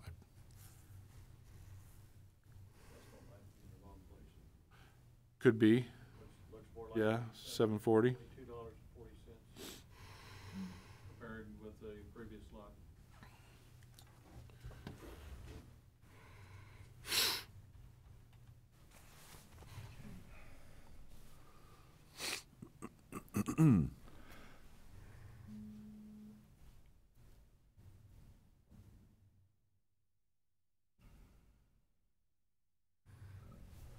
So do you Anyway. have further information or comment? No, I really don't. So these are, again, these are parcels that weren't originally on the list because they weren't acquired via tax sale. But these were parcels, I guess because the list was out there, I'm assuming they went to the recorder and looked for parcels owned by Iron County that they were interested in and didn't really cross-check as to whether they were on the list. But I would like to, because they've already expressed interest in them, I would like to add them to our list to be able to sell them to these individuals that have already expressed interest in purchasing. And these are very specific, just these parcels here. These are certainly not an exhaustive list. These are just the ones that have been requested that either they did know and didn't care or didn't realize they weren't on the existing list. Okay. But our agenda item is to approve all the existing ones, and I guess we can add these to it by motion. That's what I was hoping, is to just approve the list as amended, knowing that we'll probably bring it back. Dan? I just have a question. Was this through all of our recent discussion that stirred up some interest and stuff? Yeah. In fact, the one, they're actually brothers, and the one was Nathan, who's been working with George on the other. So yeah, they had put in requests, and these parcels were not on the original list. They had other ones that were, but so that's why I thought, well, we've got it on the agenda. If we can accomplish that, then. Okay, any further discussion or questions? I would entertain a motion. I'll move to approve the surplus list of insignificant real parcels that John has reviewed with us, with the reminder to check row 278 for a possible error on that. Okay. I'll second. Been moved and seconded that we approve the list of surplus property insignificant parcels, including the ones that have been added this morning, with the note that we would see if line 278 needs to be corrected. All in favor? Aye. Aye. Motion carries. Thank you. Item number 3, discussion and possible approval of 2019 annual cooperative agreement between USU Extension Service and Iron County. I guess they sent it to us, but we didn't get it anyway, so we're a little bit late in the year, but Yeah, it was. nonetheless, we need to get it approved. And the amount is $200,340 for extension services. A long list of line items, but the lion's share is $116,390 for contracted services, and then a lot of the regular expenses for extension. And I'm glad that we do keep this going. And I hate to hear that Utah County is still the largest agricultural county in the state of Utah. You know, they're very urban, so I hope they don't leave extension, because extension does such a wonderful job, helps so many people with so many things. Dan, did you have a comment or question? You say that list of numbers in there matches identically our budgeted expenses line by line. So you're aware it's not.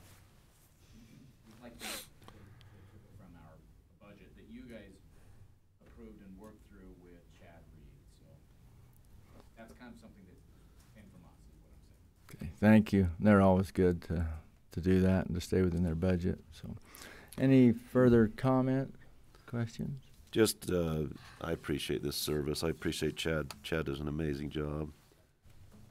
His knowledge is, I'm so sorry he's going through the health challenges he is. He's just a wealth of knowledge. Absolutely. Yes. He's great to work with. Well, I would move for approval of the 2019 annual cooperative agreement between USU Extension Service and Iron County in the budgeted amount of $200,340. I'll second that. Been moved and seconded that we approve the 2019 annual cooperative agreement between USU Extension Service and Iron County at the amount stated. All in favor? Aye. Aye. Motion carries.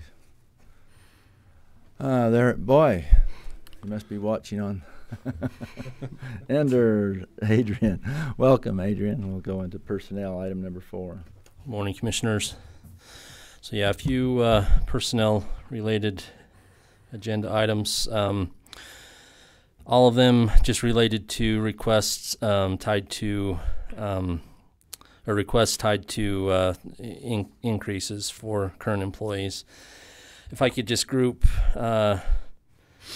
A and C and B1 together, I'll just run through those if that's okay. That's fine, you bet. All right, the first one is we've received notice and documentation from the assessor's office that employee Daniel Westwood recently completed his testing and certification requirements to be licensed as an appraiser.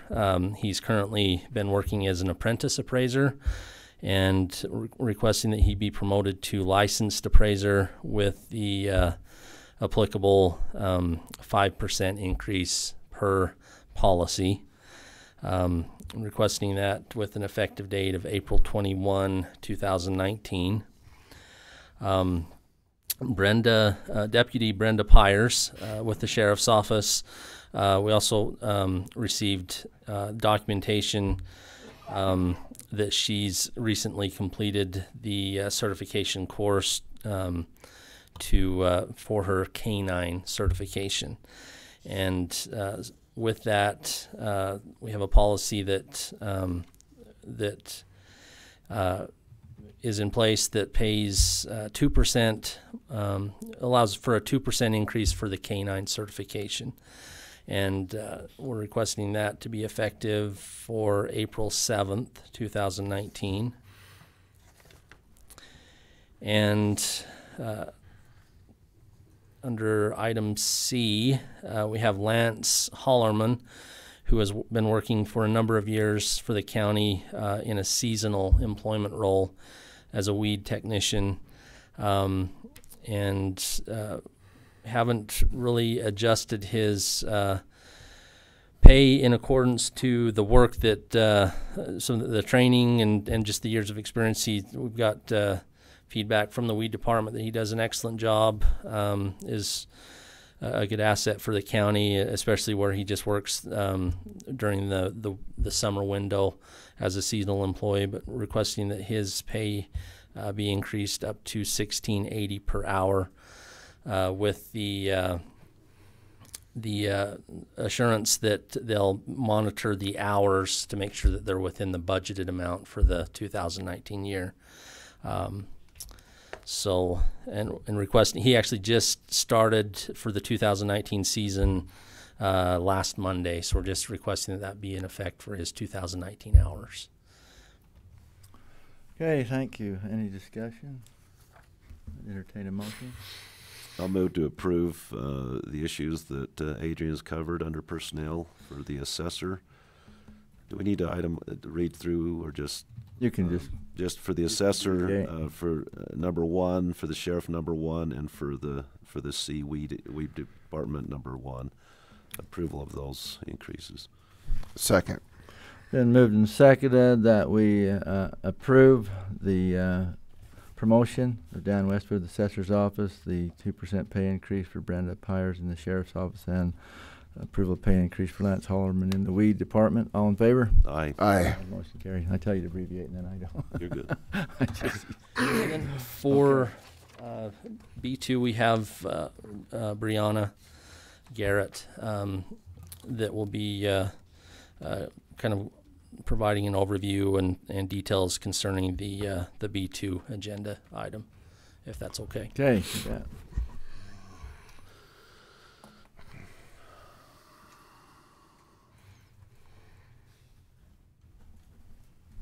Good morning, Brianna, and welcome. Morning. Glad to How have y'all you doing? back.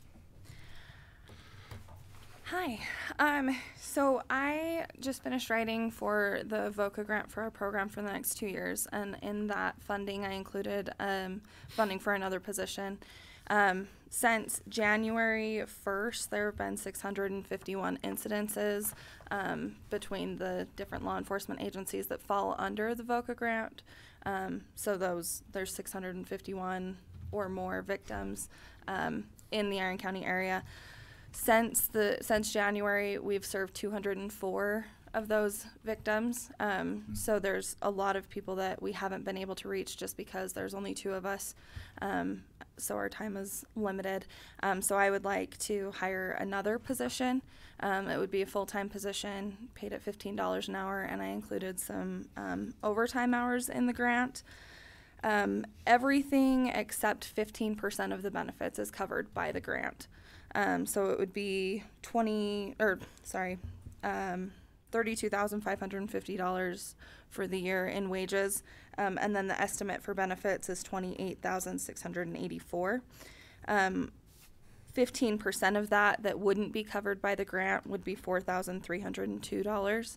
And I've already talked with Enoch Police Department and Parowan Police Department on covering that 15% since we do cover their jurisdiction.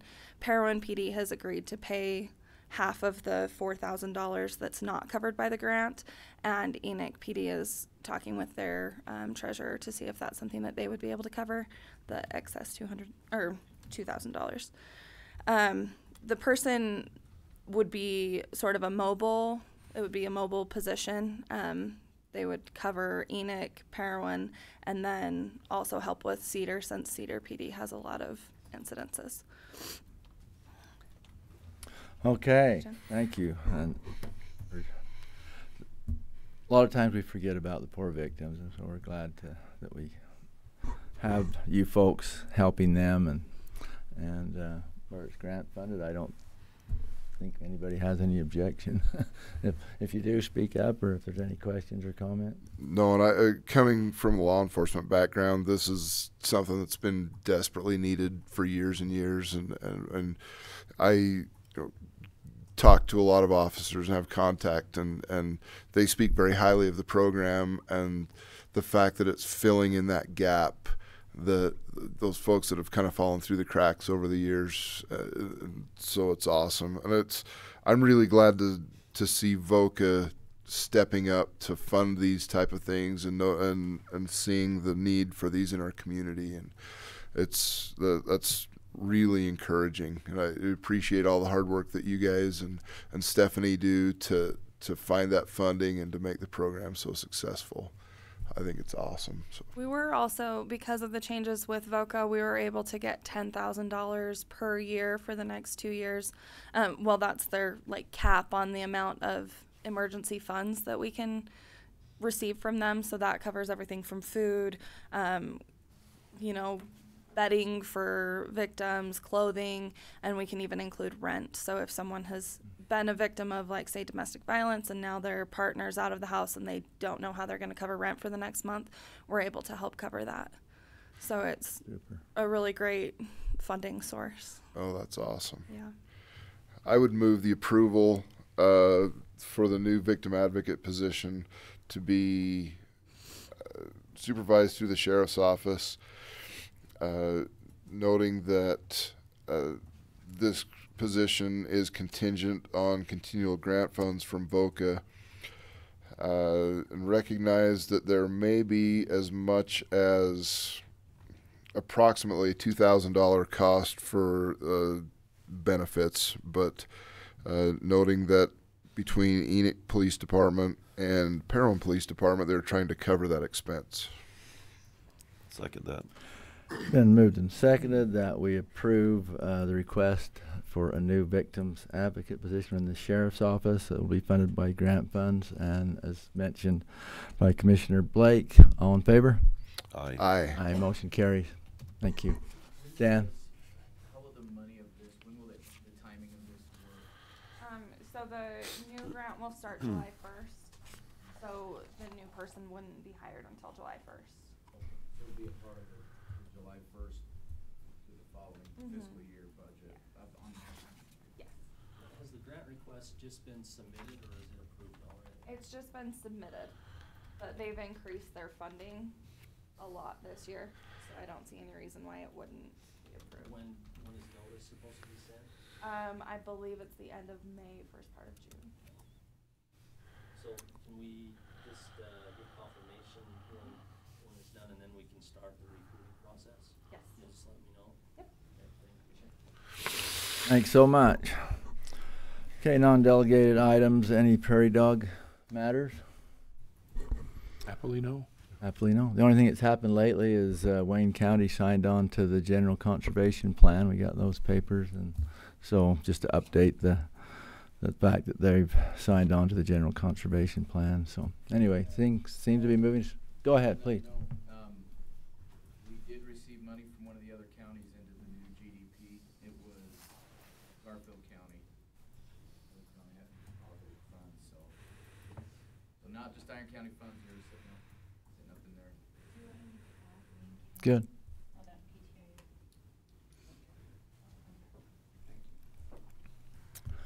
Okay, anything on county? Did you get on county boards? Did you get my email? I was in flight when I did that, and then it didn't go out till I landed, and it was awful late. So. No, I saw it this morning. I haven't had a chance to react to it. What is it? Okay. Well, I just wanted you to get us a printout of all the boards, updated Yes, printout of the you had board. actually And mentioned my that fault last meeting. because I was way too late. with Yeah, the request. sorry. So anyway, if you can get that for next meeting, I can pull it up now if you'd like. You have it on? Oh, okay. Well, let's just pull it up on the screen then. We'll just look at it. We'll just go through it that way electronically. Yeah. Very good.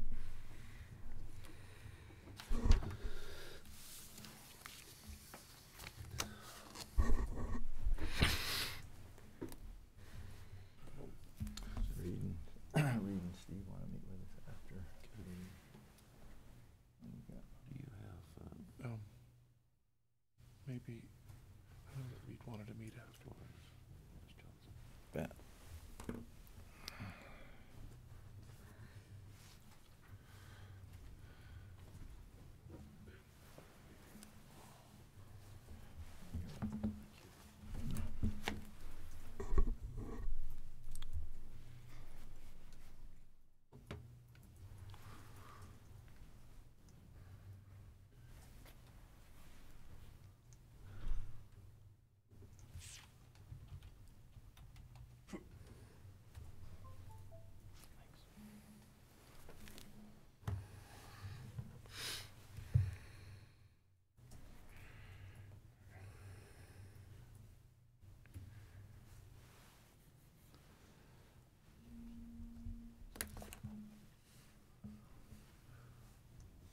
It wasn't where I thought it would be, but we should be able to find it here in just a sec. what about this, on that road issue? I gotta talk to Preston because we had a plan and it was right when we were gonna present a plan for them, and I haven't heard. So yeah. Steve and Reed want to meet with us afterward about the 5900 assessment area. Yeah. Now they want to speak with us about the 5900 west or north assessment. What's happening there? It'll be out of sight of me.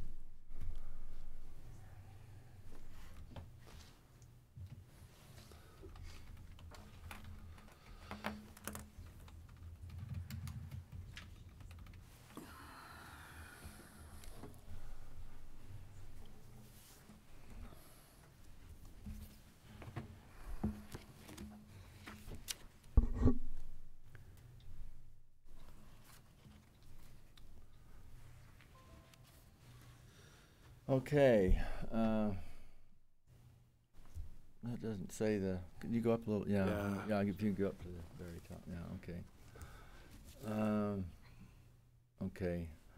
We've got plenty of time today, so I just wanted to go through these and shore it up and make any corrections, adjustments, updates. So, Accident and Safety Review Board.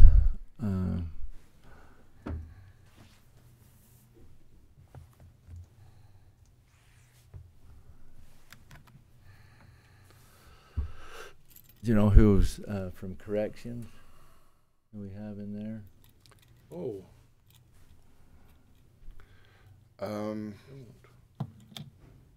I think Joanna's gonna.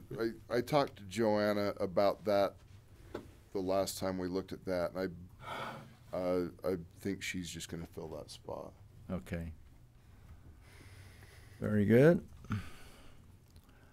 Mike, Kyle. And who's the commissioner, or do we not have a commissioner on that? We haven't typically had one. Okay. Let's just remove the name commissioner there then, if we're not going to have a commissioner on that. Unless you want to. Seems like we decided long ago that we didn't need a commissioner on that board. We take the recommendation of it. Okay. Excuse me, Ag Protection Board. That's not actually set by us. He doesn't make the appointments, but I'm assuming they're still in place. So. Sorry, on the accident, who's the sheriff? So Jay Sissener, yeah.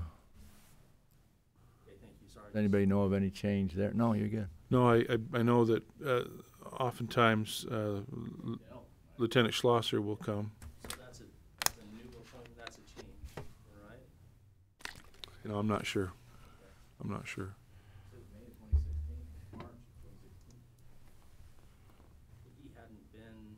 It had always been Dale that attended. Certainly, Dell had been the one attending. Yeah. So should I just confirm that? Do you want to reach out to him and we can update it while we're here?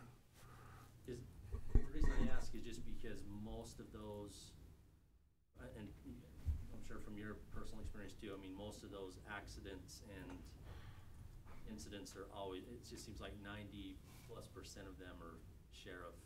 Yes. And in fact, Dell does most of the reporting as well. Yeah. I'll confirm that with him. So if there is a change, is it appointment made from the sheriff's department? Is that how that works? I believe so. Yeah, they recommend and then we approve. Yeah. So if you could even step out now and give them a call, if that would be convenient for you, and then we can get that updated. Thank you. Okay, let's go to move down. Bookmobile Library Board. I am the commissioner over that now. Let's see. And I don't know of any other changes.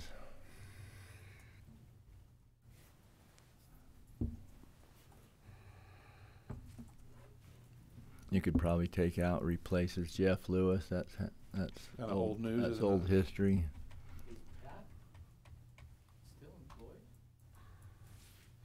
She's still sending me emails. Says she's permanent on there. No, I'm just kidding. Let's see if I can find an email from her. It goes out to all the members. Let's see.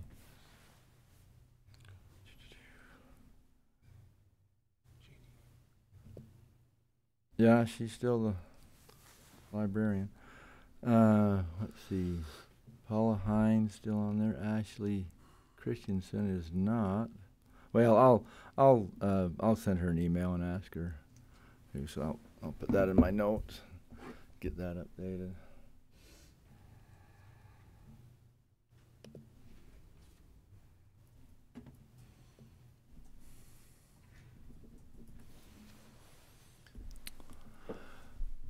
Okay, Boundary Commission. I'm not sure. Oh, if I went to the I switched over to the assessor, so that'd probably be me. Okay.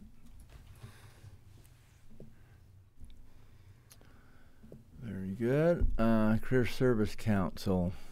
I know we turned most of that over to, Well, there was going to be a change to have an administrative law judge on that. Do you recall, Mike, what action we took on Career Service Council? Or if we have yet? We don't have an assigned individual to take over that. I think we're just going to handle that as the need arose, But were we going to, I kind of vaguely remember that it was going to be done by an administrative. Yeah, that's what I'm saying. We didn't have one that's like automatically always going to be the individual as the need arose. We were going to ask someone to take that. You just do it as needed each time? Yeah. Okay. Well, let's just take those, I guess we could call it this career service, take the council word off and the people off. I'll call Jim Robinson and tell him that we're disbanding. He's only got a couple of months left in his term.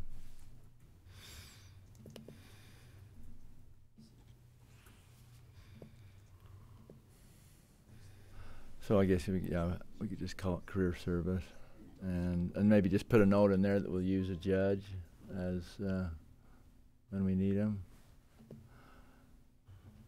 And yeah, I get Adrian, perfect. Get rid of the terms under item D.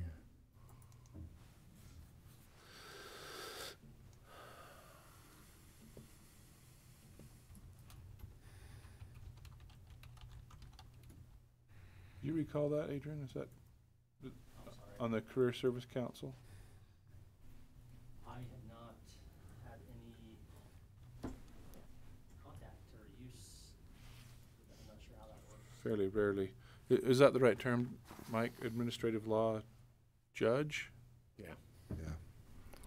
So that was our plan, Adrian. We'll just when the need comes up, we'll just get a judge to do that. So anyway, John, while you're still Yes, there, you took. Never mind. Move on. Did Beautiful. we get it? You got it. Beautiful.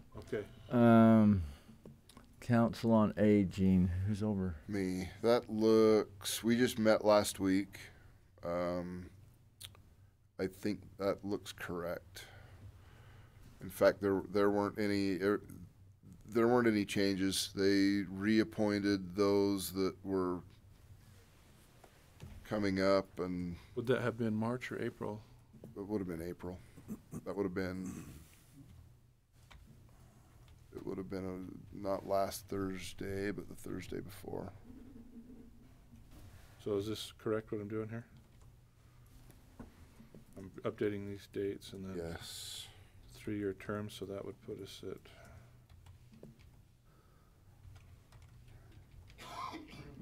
Yeah, that would have been April 11th that we held that meeting.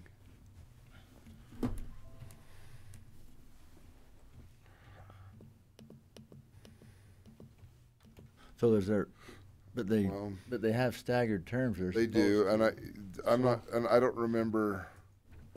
Yeah, so they wouldn't all expire, and I don't remember which ones did. I can find that out though. You want to just get back with me and I'll update that? Yeah, that's easy enough.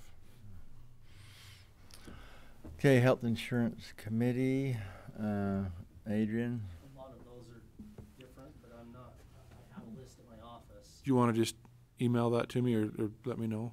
Yes. Which who? I can tell you right now, it's Carrie instead of Pauline Applegate.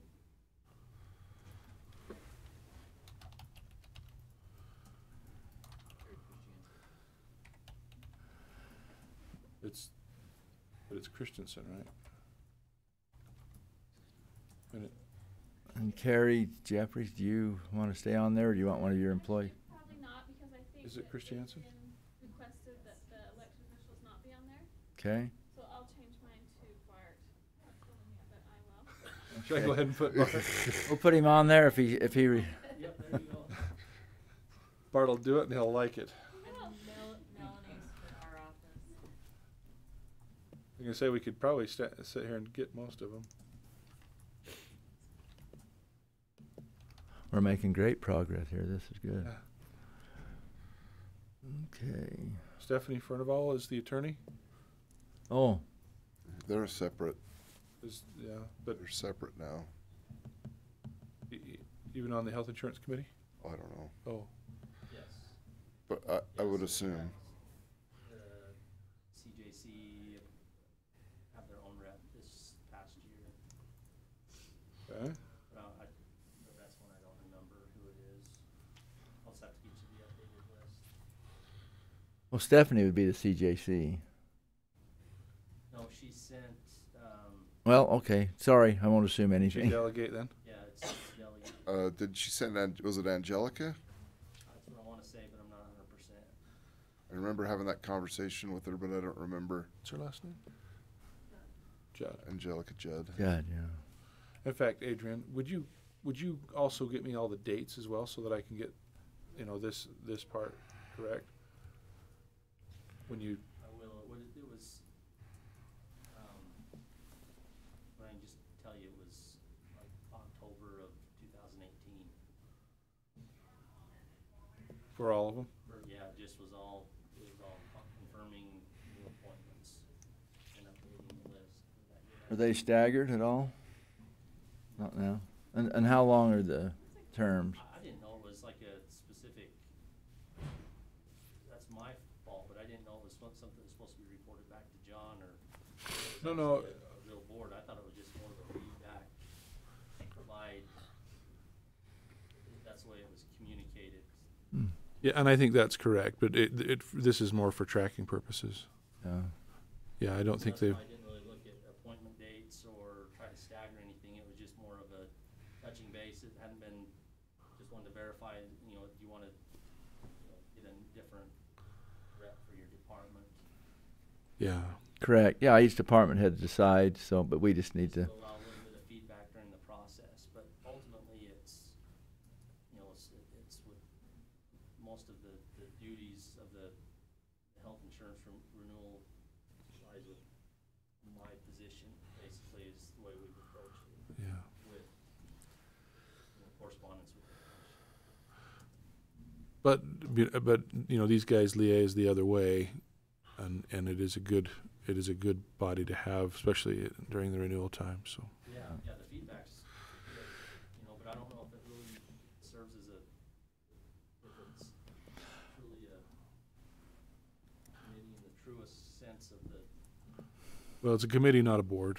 They don't have the power to say this is what we want, but they give us, you know, they send us requests and yeah. So is Stephanie correct? Stephanie Furnival under attorney? No. Okay. I didn't Well, think- Adrian, and I think Adrian will get me a list of those folks, and we could take her name off of there. So okay. yeah, if you want, I can. There you go. Okay. Anything else? Anybody else? Any others? Okay. All right. We probably worked that over pretty well. The accident committee, it is Lieutenant Schlosser instead of Sisner. Okay. And for the assessor, it's actually Cindy instead of Kyle.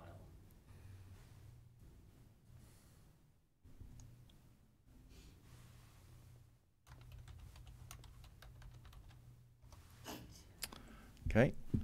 Very good. Let's see. Iron County Special Service District number 3.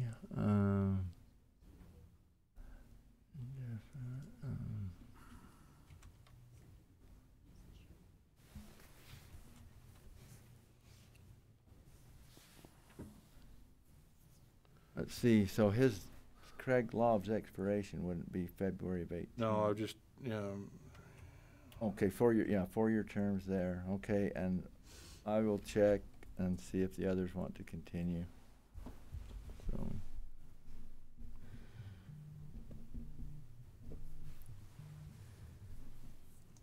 Well, and we are going to need to meet because of that CIB. Also to vote on the accounting change that Dan discussed earlier. Yeah, would you please? And we're still hoping to make the change on USIP as well for that board. As they're a separate entity.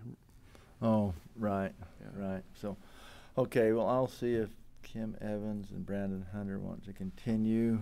If not, we'll get replacements and then we can have a meeting. So I'll call them today. You're going to correct Kim Evans' date there? There is no such date, February '89. Well, not this century.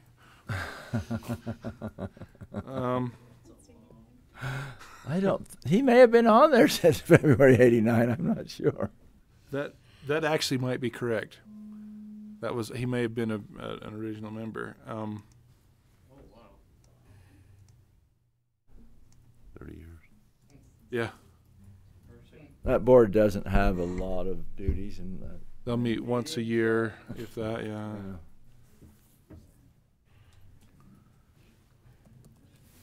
And again, for everyone's information, that's a pass through. That board is over that pass through account for the SRS, which is the Secure Rural Schools monies, which goes toward the road. Go ahead. Roads. Yeah. Yeah. So I'll call those two today whose terms just expired, and get the board full. And then we'll we can have it. And then we'll if you wanna set up meet. a meeting. Yeah. Mhm. Okay. LEPC. I saw George. Well, I saw yeah, and we need to put George in there.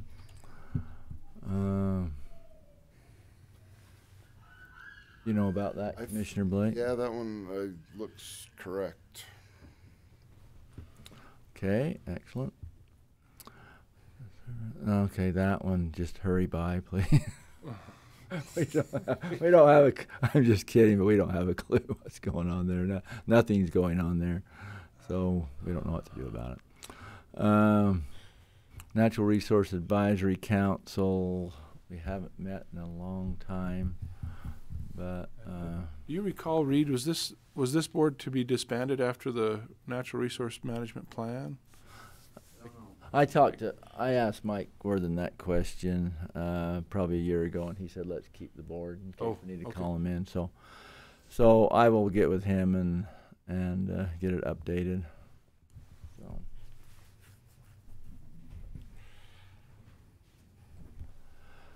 Planning Commission. These dates concern me. Yeah, we're not up. 3-year terms. We have one member that's talking about maybe stepping down, but I don't know if we've confirmed that. Just because he feels like he's been there long enough. Let's see. Okay, maximum of 9 consecutive years. So Ron Larson, if that's correct, has been on there longer than.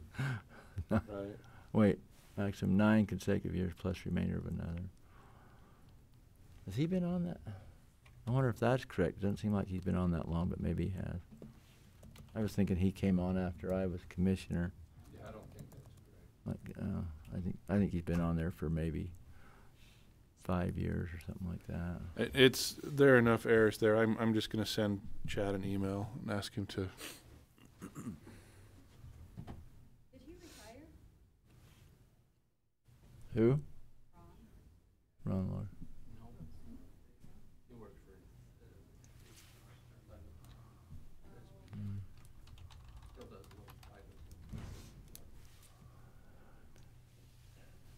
Okay, if you'll check on that one. Yeah. Commissioner Blake, do you know any changes on the restaurant? We do need to replace Rusty. I know Maria's working on that, looking for another candidate. Okay. Other than that, that's correct. Okay, and John, if you'll, well, we can just we'll have it here. Let's just bring it up next meeting and hopefully get a bunch of these holes filled. You can change Dale's name there, John, to mine. Behavior health. Where? Behavior health. Okay.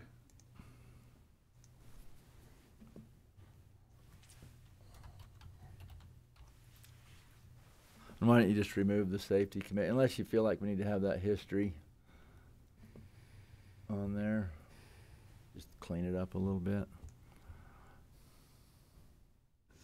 Just that line 138 as well. Oh, yep. Let's see. Matson's gone, so do you know who's on from Kane? Oh, yeah. Mine is Lamont Smith. Lamont, how do you spell his? I think it has a capital M. Yeah, Smith. I think it's got an E on the end of Oh, Let me look at it. maybe. I don't-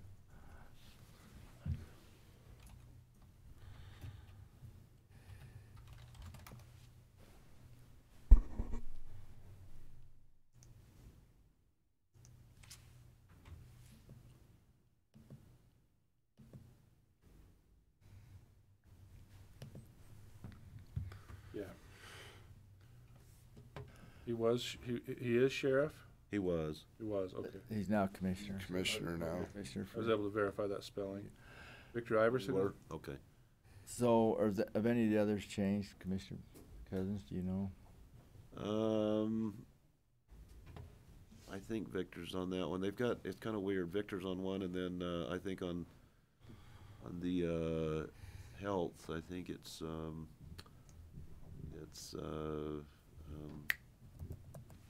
So you've got Gil. Gil Almquist, yeah. So I think that is correct. You verified Lamont's spelling? I did, yep. Okay. So Special Service District.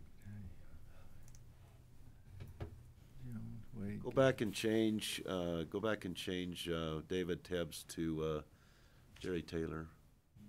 Jerry? Yeah. Jerry Taylor. That's right. Summit Special Service. Dan is.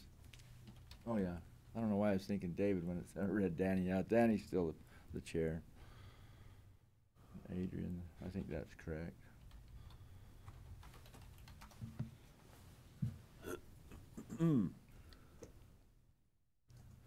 Yeah, those were all the folks that were there last time I was at one of their meetings.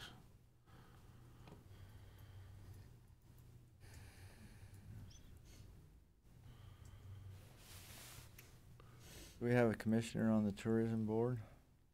Yeah. Me. Oh, there you are. Sorry. I'm there. Sorry. Usually have it at the bottom. That looking Perfect. correct? You want me to run it by I can't- Maria? well, yeah, in fact, I'm texting Maria back and forth Okay. anyway. How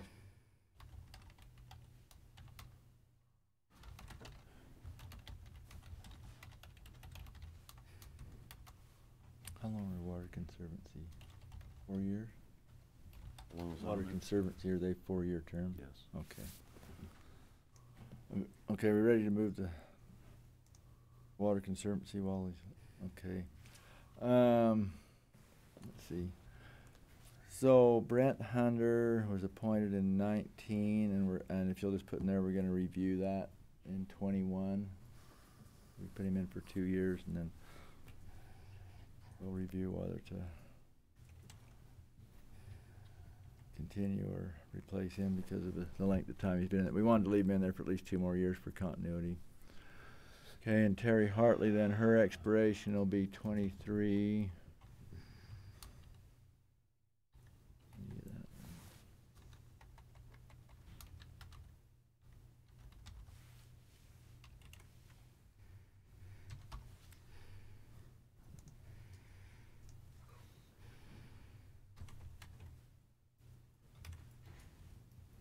Tom's still on. Joel's 23.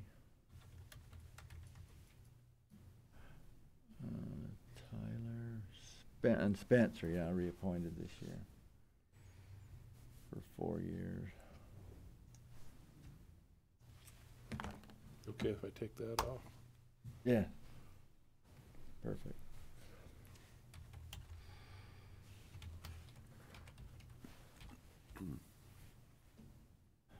And Spencer Jones.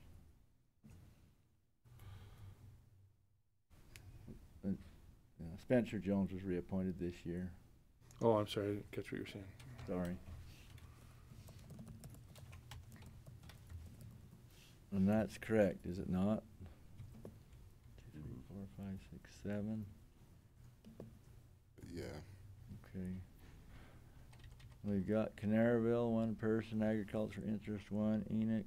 Do we have 2 from Enoch? Spencer and Dave, Cedar, Terry, Tom, and Joel. Okay, I think we're okay. Good. Can you go back up to restaurant?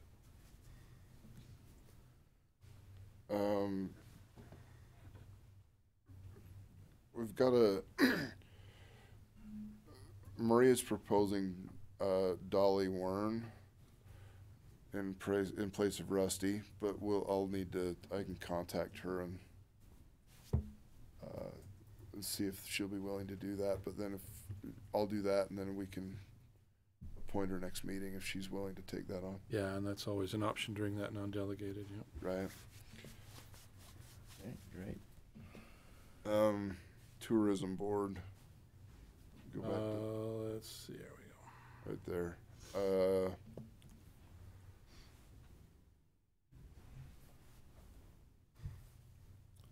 Maria says we need to replace Dennis, but I don't see Dennis on there.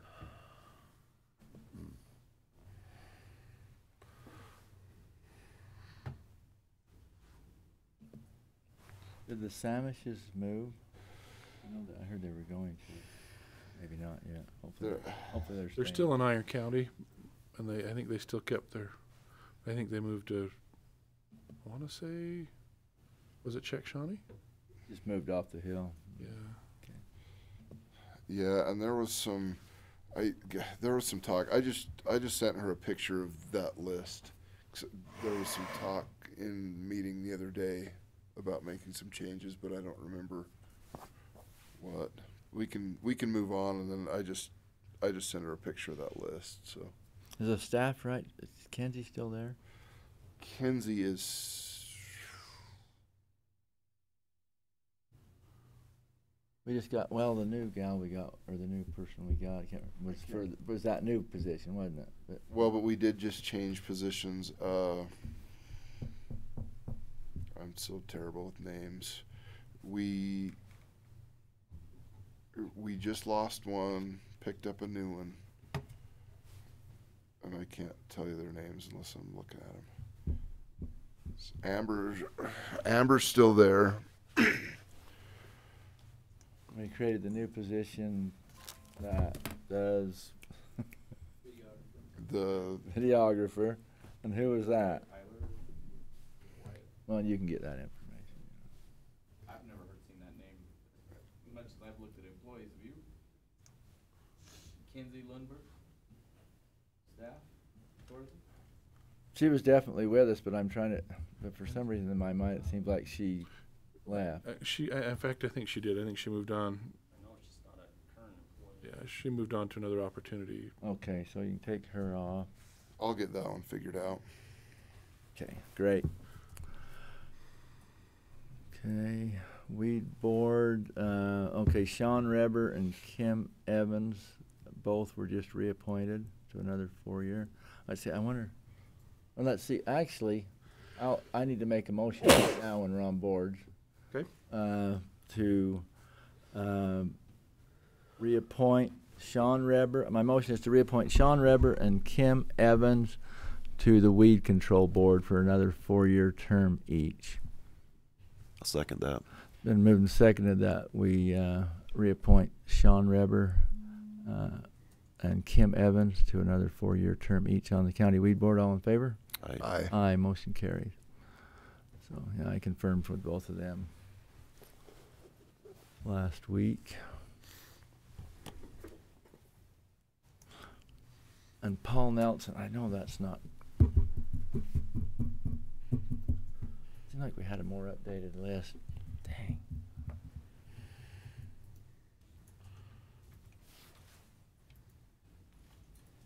Okay, well, yeah, John R. Williams was appointed, if that's correct, March of 18. I think that's right, last year.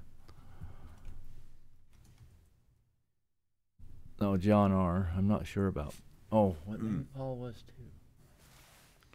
Yeah, I think that's right. I think Paul and John R. were reappointed. I was just going by what it says there. I don't know why we wouldn't Oh, have actually. I read the one and not the other. Okay, that is absolutely correct. Okay, thanks, John. Yeah, perfect.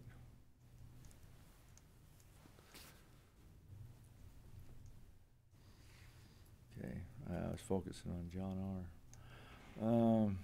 Okay. Let's see, don't we have more than 4 on there? Yeah, Glenn Halderman's on there. Wonder why we don't have him listed.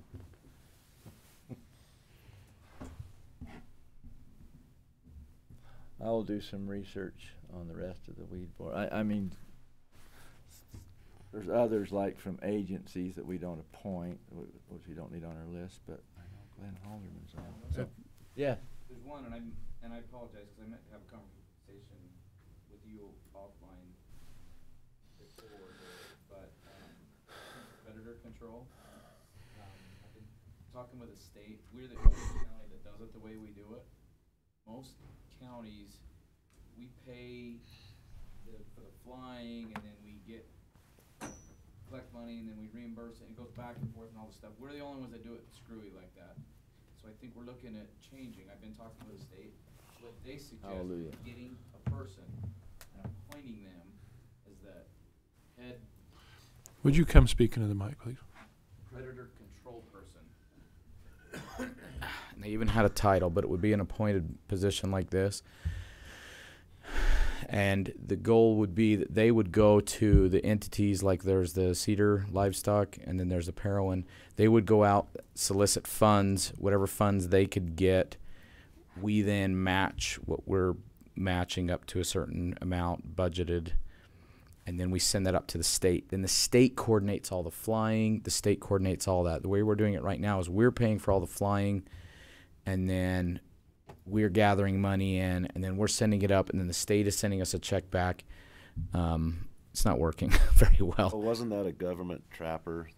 I mean, They fly it with a helicopter, and they actually shoot them from. Right. Spence Bowman used to do that. I know. We just got a bill this morning, and it's not being coordinated very well. I don't know. If we pay it, it's gonna take us way over our budget.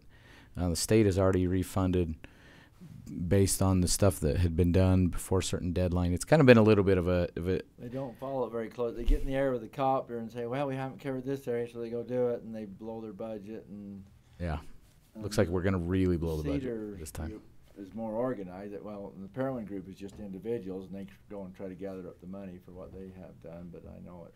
You know. But they suggest appointing a head. Oh gosh, I can't remember the title, but a predator person, to have them go at the beginning of the season before the snow flies and actually solicit funds from the different groups and gather up all the funds, have a deadline, because they want that deadline to be, the state wants that deadline to be like the end of December, end of January, so then they can allocate resources other ways. And the way we do it, where we do it in arrears, the deadlines just don't work for us.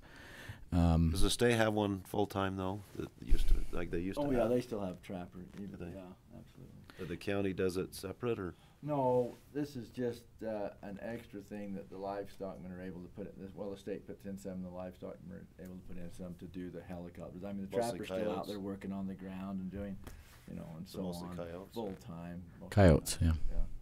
The local livestockmen pay. By the way, if it all works right, they pay 25%. We match it at 25%, and then the state matches 50%. They match the combined total that we get.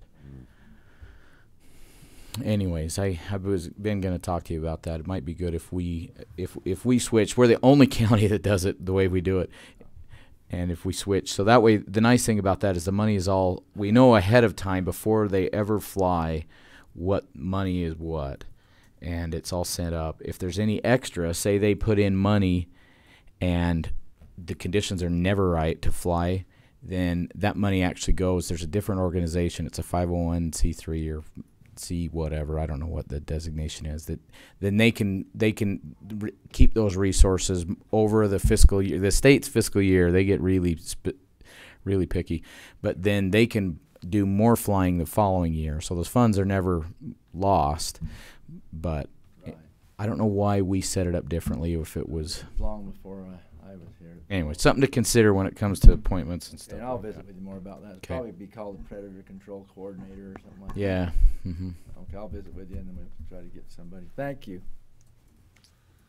Okay, and I will make updates on the weed board. I will find the updates, the weed board. Chad Smith. Producer, that's the word, Alma. Put Producer. Those blank. Predator. She is Okay. she's parallel. Does that mean that he is a livestockman himself, and he's the short? Okay. Diane's still there. Okay. To kind of coordinate the gathering. Okay.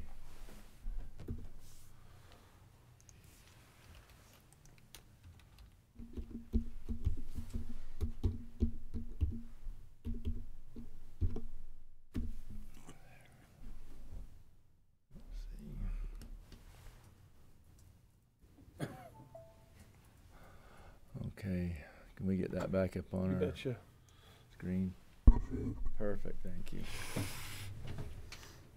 Okay, is there any other? Okay, weed control, yeah, I'm gonna, okay.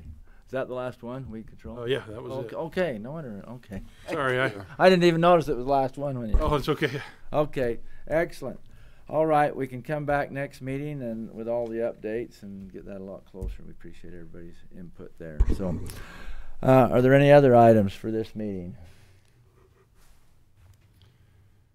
Seeing none, Chair declares this meeting adjourned. Thank you all for your attendance and your input. Appreciate it.